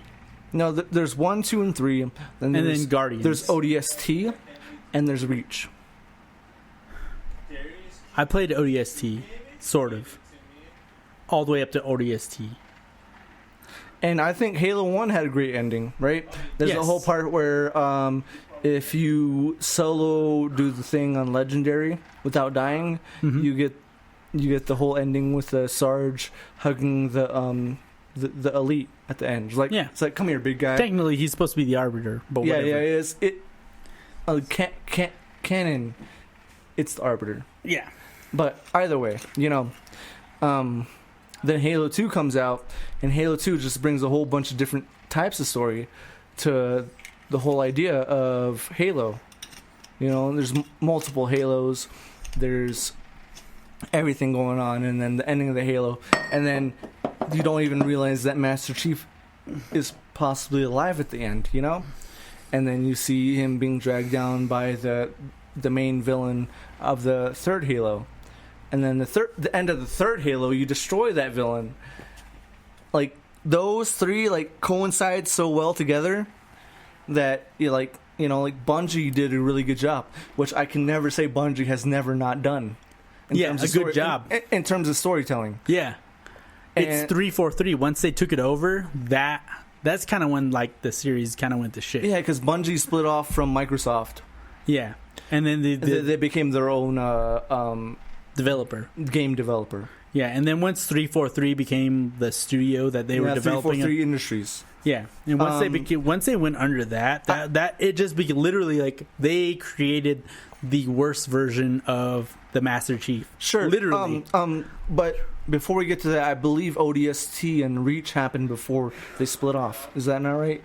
No. You're what you're saying is accurate, but they created the worst version of the Master Chief. Okay, Halo 4. You're talking about Halo 4. 343 created the worst, least liked version of Master Chief. Yeah. I won't say the worst, because I don't know that. I do. It was bad. But all the way up to Reach were my favorite endings to each series. ODST wasn't even about Master Chief. Yeah, and I agree with game critics on that.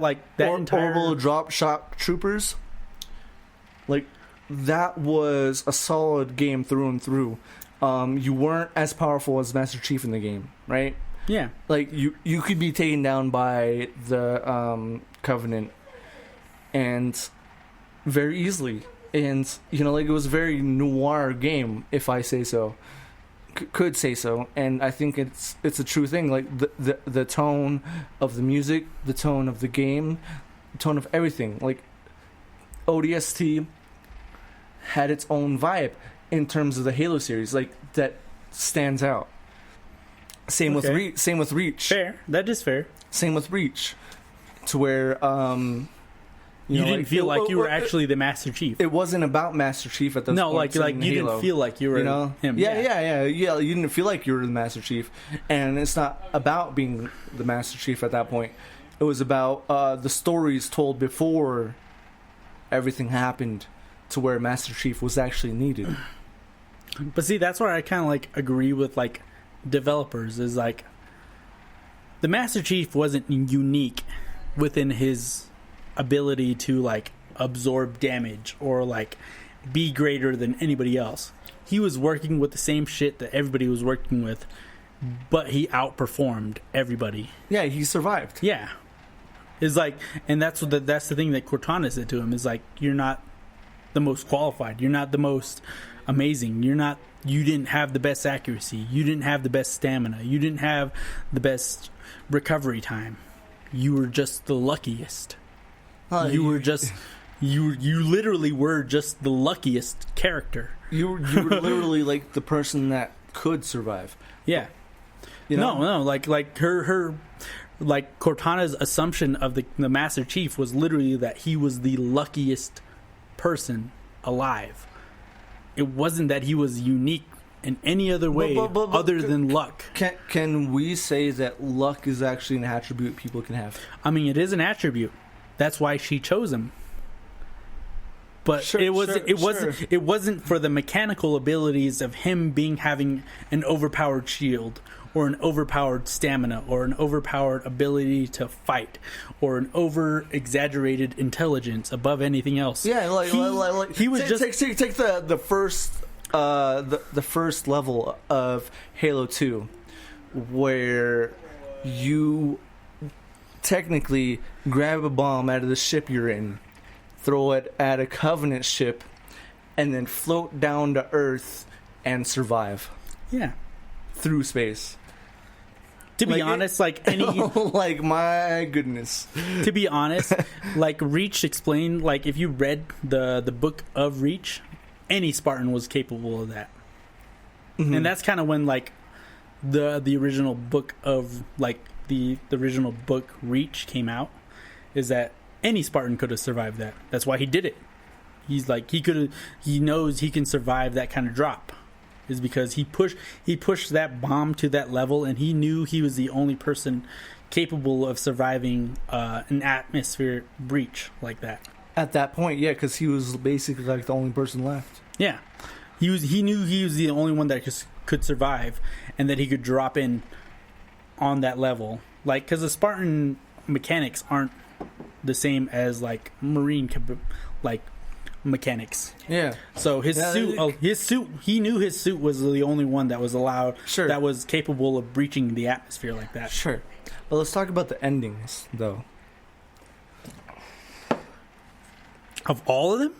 We don't have to talk about all of them, but one of my most favorite was Reach.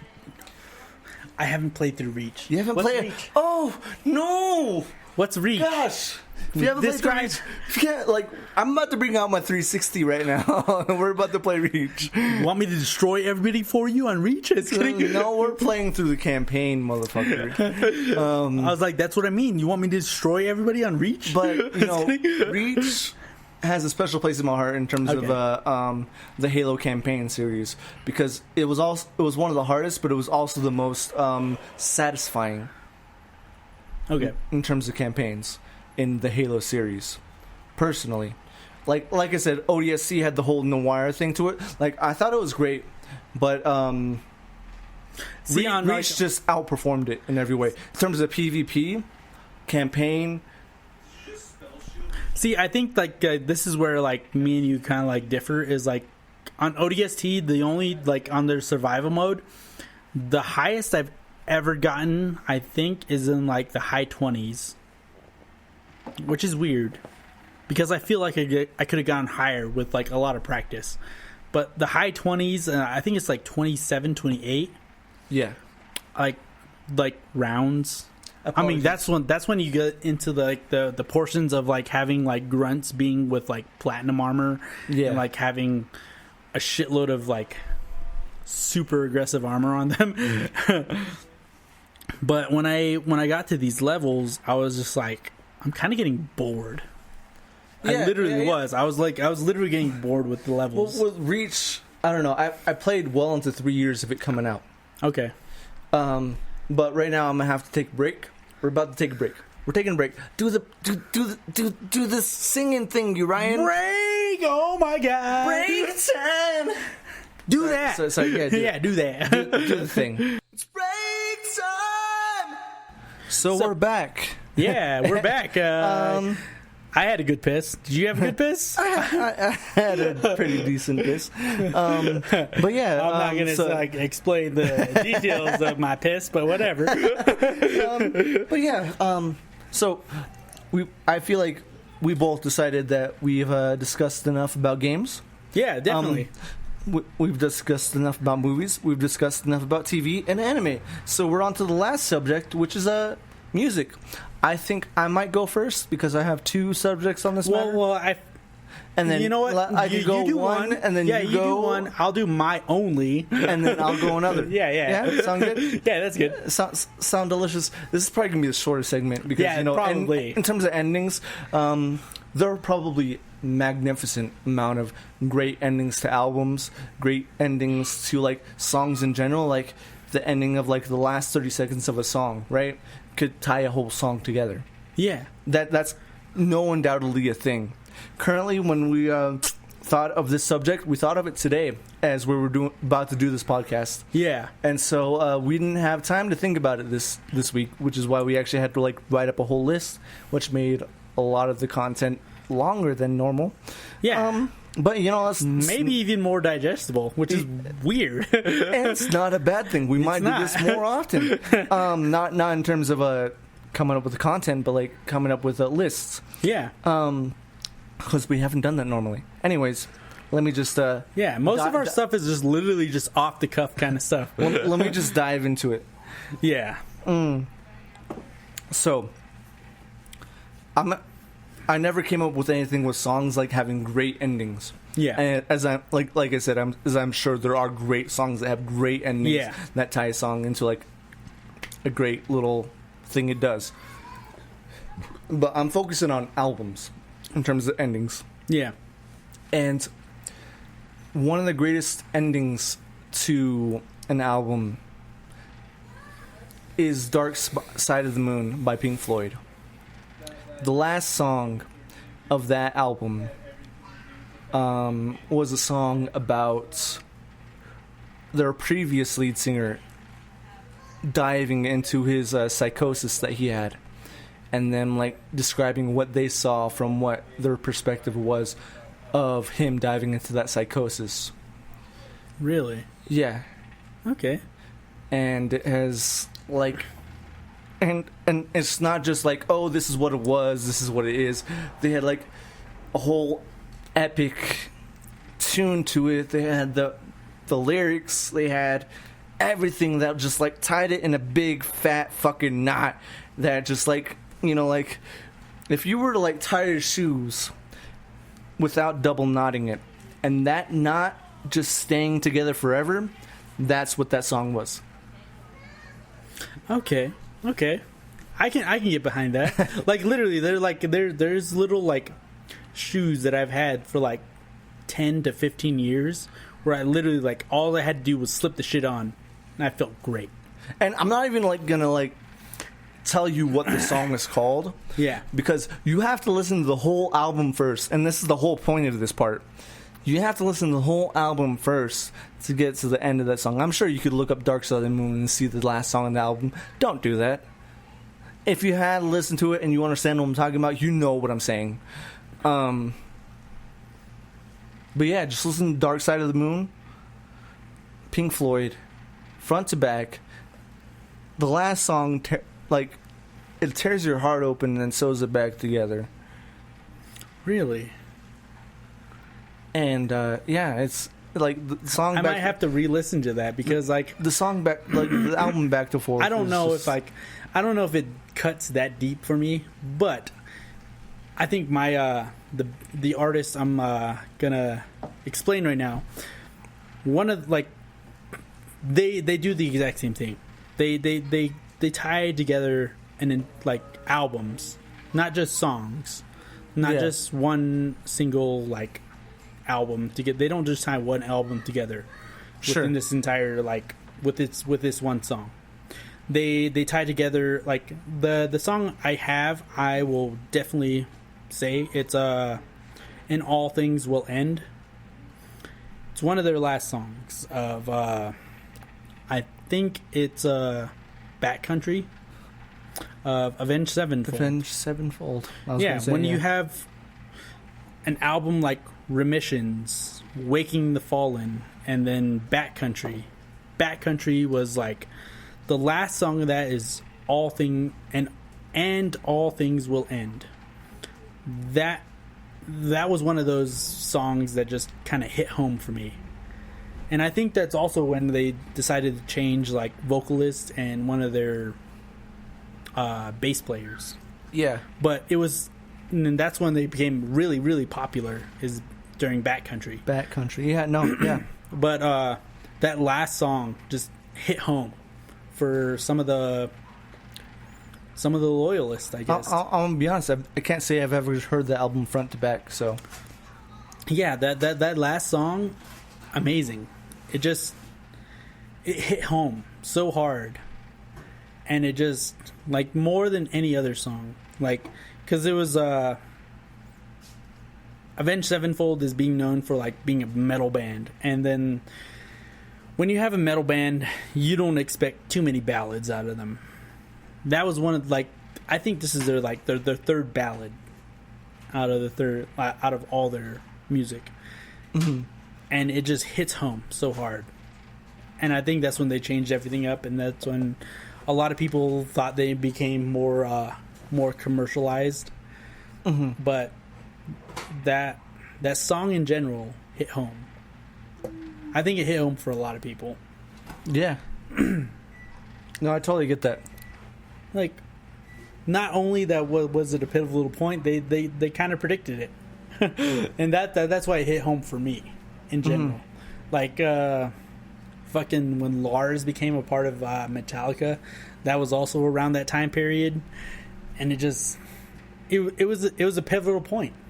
It was one of those literal pivotal points, and somebody was calling it out, and that's kind of what hit home.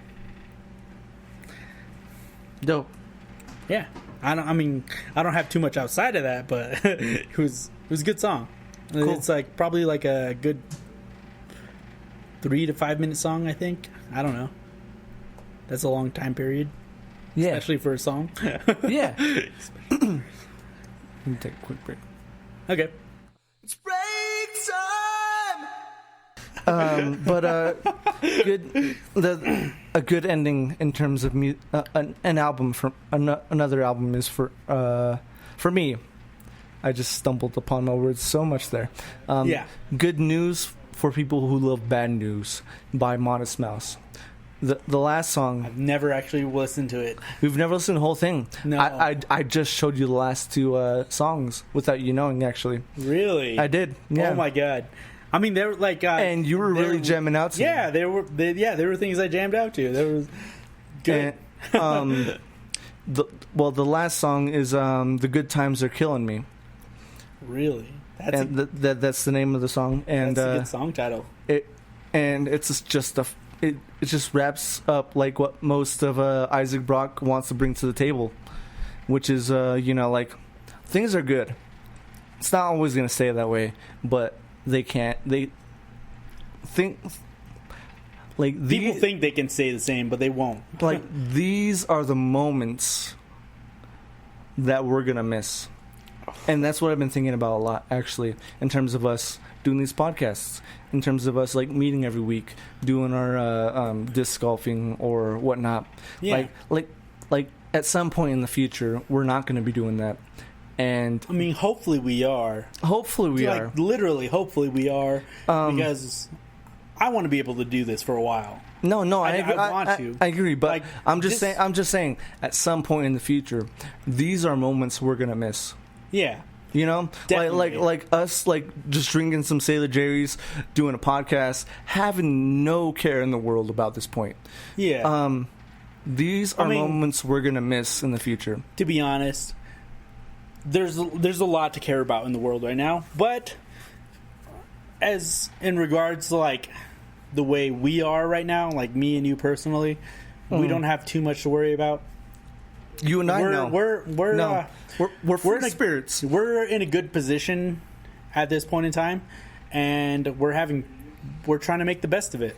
We're literally trying to make the best of it, and I agree. There might not be times after this that we're gonna have too free, but yeah. I hope it stays this way for a while. I really do. I do too. But you know, it's been something that's been on my mind lately, and you know, like re-listening to the song, like an hour and a half ago, like actually, close to 3 hours ago. Oh Jesus! Something about it just hit me differently than the previous times I heard it. But yeah. Yeah, it brings it back home, man. Like it's a song that brings you back home. Yeah, and it grounds you. Yeah. And you know, the whole album's about grounding you, but like the last two songs are definitely being like, you know, you are who you are, and these are the moments you're gonna miss, but at the same time, you can't miss them. You know, you gotta live the moments you want to miss. Yeah. And you gotta be present in the moments, even though you're gonna miss them. And so, like, you know, like Modest Mouse has always been one of my favorite bands since I started discovering bands for myself. It's always been me discovering bands from my mom, my dad, and then when I first started diving into new bands that they've never heard of, it was one of the main bands was Modest Mouse. To be honest, the first time I've ever heard of Modest Mouse was that it was like kind of like a poser band. Literally, the first time I ever heard of Modest Mouse, it was told to me that it was a poser band, and I was such a conscientious person that I was like, oh shit, I'd never want to listen to that because it's got this stigma to it, but like this kind of makes me want to listen to it. No, dude. I was always interested in like underground music and like things that were not normal, and like I like Modest Mouse at the time was literally one of those things that was one of the things that came up out of the non-norm that was popular. The DIY scene that would like it came up. There are plenty of bands that come out of the DIY scene, right? Yeah. Like Nirvana. Yeah, well, their grunge music. Oh my god, they're like Nirvana. Fucking just any metal band really in like the fucking 70s and 80s. Yeah, like Metallica. Yeah, was an underground band, right? Yeah, same with like Poison, Black Death. Yeah, Poison, Sting, fucking Tesla. Like all those bands were underground bands. Yeah, they were underground. Like not all of them get the same credit as well as they should. Even rap, dude. Even rap was an underground thing. No, the same. Yeah, it's in all genres. Yeah, all genres. Yeah, rap was an underground thing. Like most people, like if you ever heard of NWA before it was a thing, they would be like, "Hey, the fuck you talking about? What the hell is NWA?" It was like, well, obviously, you don't know. If you don't know, you don't know. So it's it's like when it becomes like it's popular. It's great until it's popular. Really? No, I agree. And when I listened to Modest Mouse was when they first started getting played on the radio. Yeah, to be honest, but I didn't hear them on the radio the first time. Yeah, it was 6th grade, my good friend Billy Orman was like, "Yo, you gotta listen to this band, Modest Mouse," and he starts humming the tune to "Ocean Breeze Salty" off the album I just mentioned, "Good News for People Who Love Bad News," and that was the first album that really boosted their career. But it wasn't the song that got them noticed.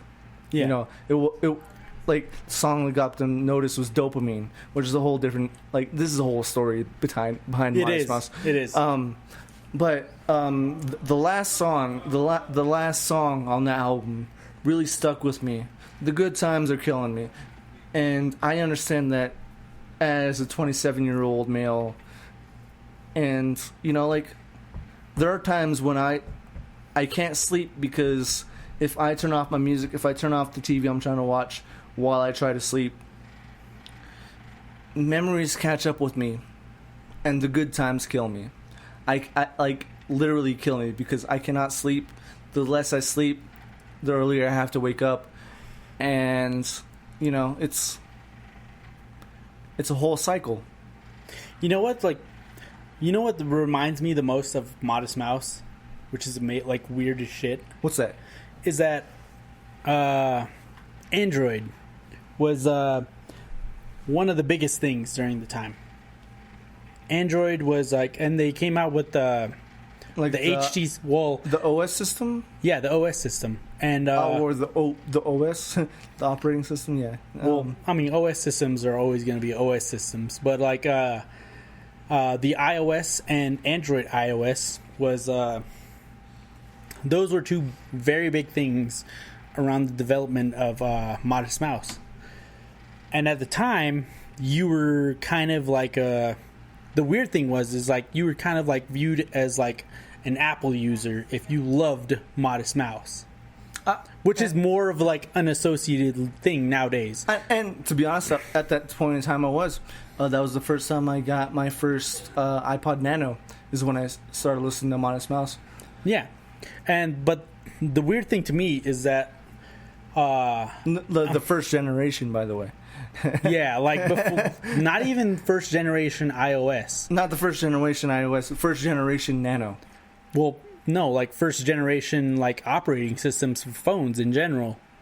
Like the first time like phones had their own operating systems devoid of like computing systems. It was weird. It was truly weird because they were talking, a lot of people talked about like how PC was always developing things faster than iOS was, which is the Apple operating system. Mm-hmm. And it's still true to nowadays. Like, it's still true to this day. Like, Apple didn't come up with like the page swipe. They didn't come up with the zoom in, the scrunching in and out of zooming. Yeah. They didn't come up with any of that. The funny thing is that the page system came from the Wall Street Journal, a fucking newspaper ad.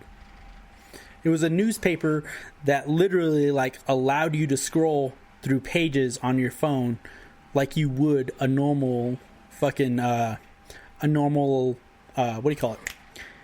newspaper.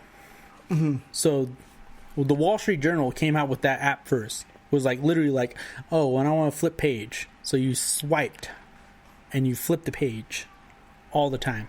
Yeah. iOS didn't come up with the zoom in, zoom out at all.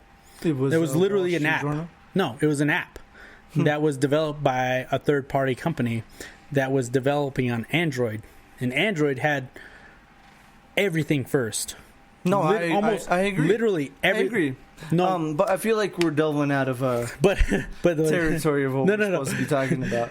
But my entire like encompasses what like the idea of this is that I don't have an idea for firsts.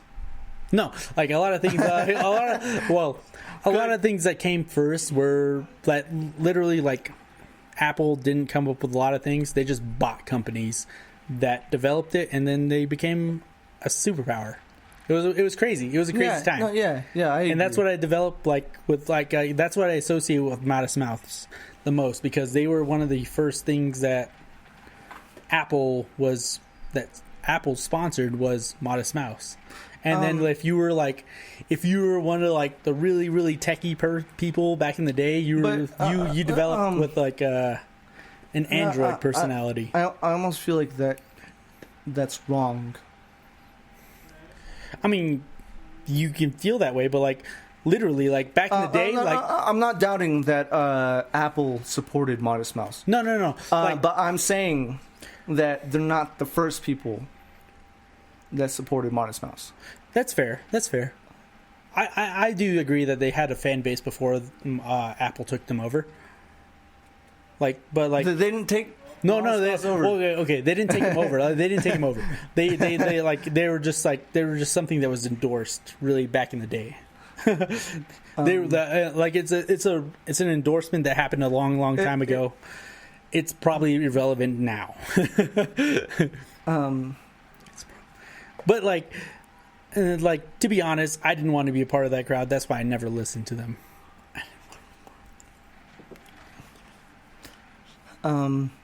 Well, once I got into this album, I got into so many different albums by Modest Mouse. The one that came afterwards was magnificent, and the few others that were before were really good. Actually, I hate to say this because it's such a poser thing to say. Like, I like their older stuff better, but I really do. Some of their stuff they came out with earlier, really. I don't think that's a poser thing to say at all. Really stuck out to me. Yeah. But the one album that gets people into Modest Mouse got me into Modest Mouse, and that's not a bad thing to say. Yeah, it's not. Because it was a really magnificent album, front to back. Yeah. I think my objection to them was irrelevant at the time. Like, seriously. Like, I think I missed out on a lot of what Modest Mouse was, because it was literally just, like, prejudice towards them being supported by Apple. Just being popular. Just being popular at the time. Like, it was like literally like I was such a an anti-popular thing at the time. Like, I was such a counterculture person at the time that I didn't want to support anything that was popular. And I think that made me miss out on like a lot of good songs. And I feel like that's what gets people missing out on a lot of things in general. Yeah. Nightcap. Your favorite drink of the night was Sailor Jerry's. Yeah. Super memorable. My favorite drink of the night is Not Your Father's tonight, actually. For the third week in a row. That's not true. It is. It's not. It is. It is not. It is. It is not. It is. I chose other things. Oh, yeah, that's fair, actually. Because I've chosen Not Your Father. Like if I chose Not Your Father's, this would have been my It would have been his third. It would have been third week in a row. Yeah. This week is actually Not Your Father's. I thought the hazy IPA would have been better. Yeah, but the can ruined it. In my opinion, I feel like it's better from the tap. Yeah. Hazy Angel IPA by Lumberyard. Great from the tap. From the can, it's decent. Yeah. It's not as great. It's decent at best. But yeah, my guy, that's been Dink It with Darren, and it's been our nightcap. This is Dink It. And we hope you all have a great evening or whenever you're listening to this too. Yeah. Have a great night. Remember, my name's Mike. That's you, Ryan. I'm you, Ryan. That's Darren. Mike. But we're about to go to this party right now, so have a great night. Hope you're going to your own party right now, and stay safe out there. Wear your masks in stores. Keep other people safe. Keep other people safe. I mean, that's what the masks are for, right? It's not for you, it's for the other people. Yeah, be considerate. Most definitely. It's not for you, it's for everyone else. And good night. And good morning, maybe? I don't know. Hopefully this gets to all of you. Check you later. Ooh.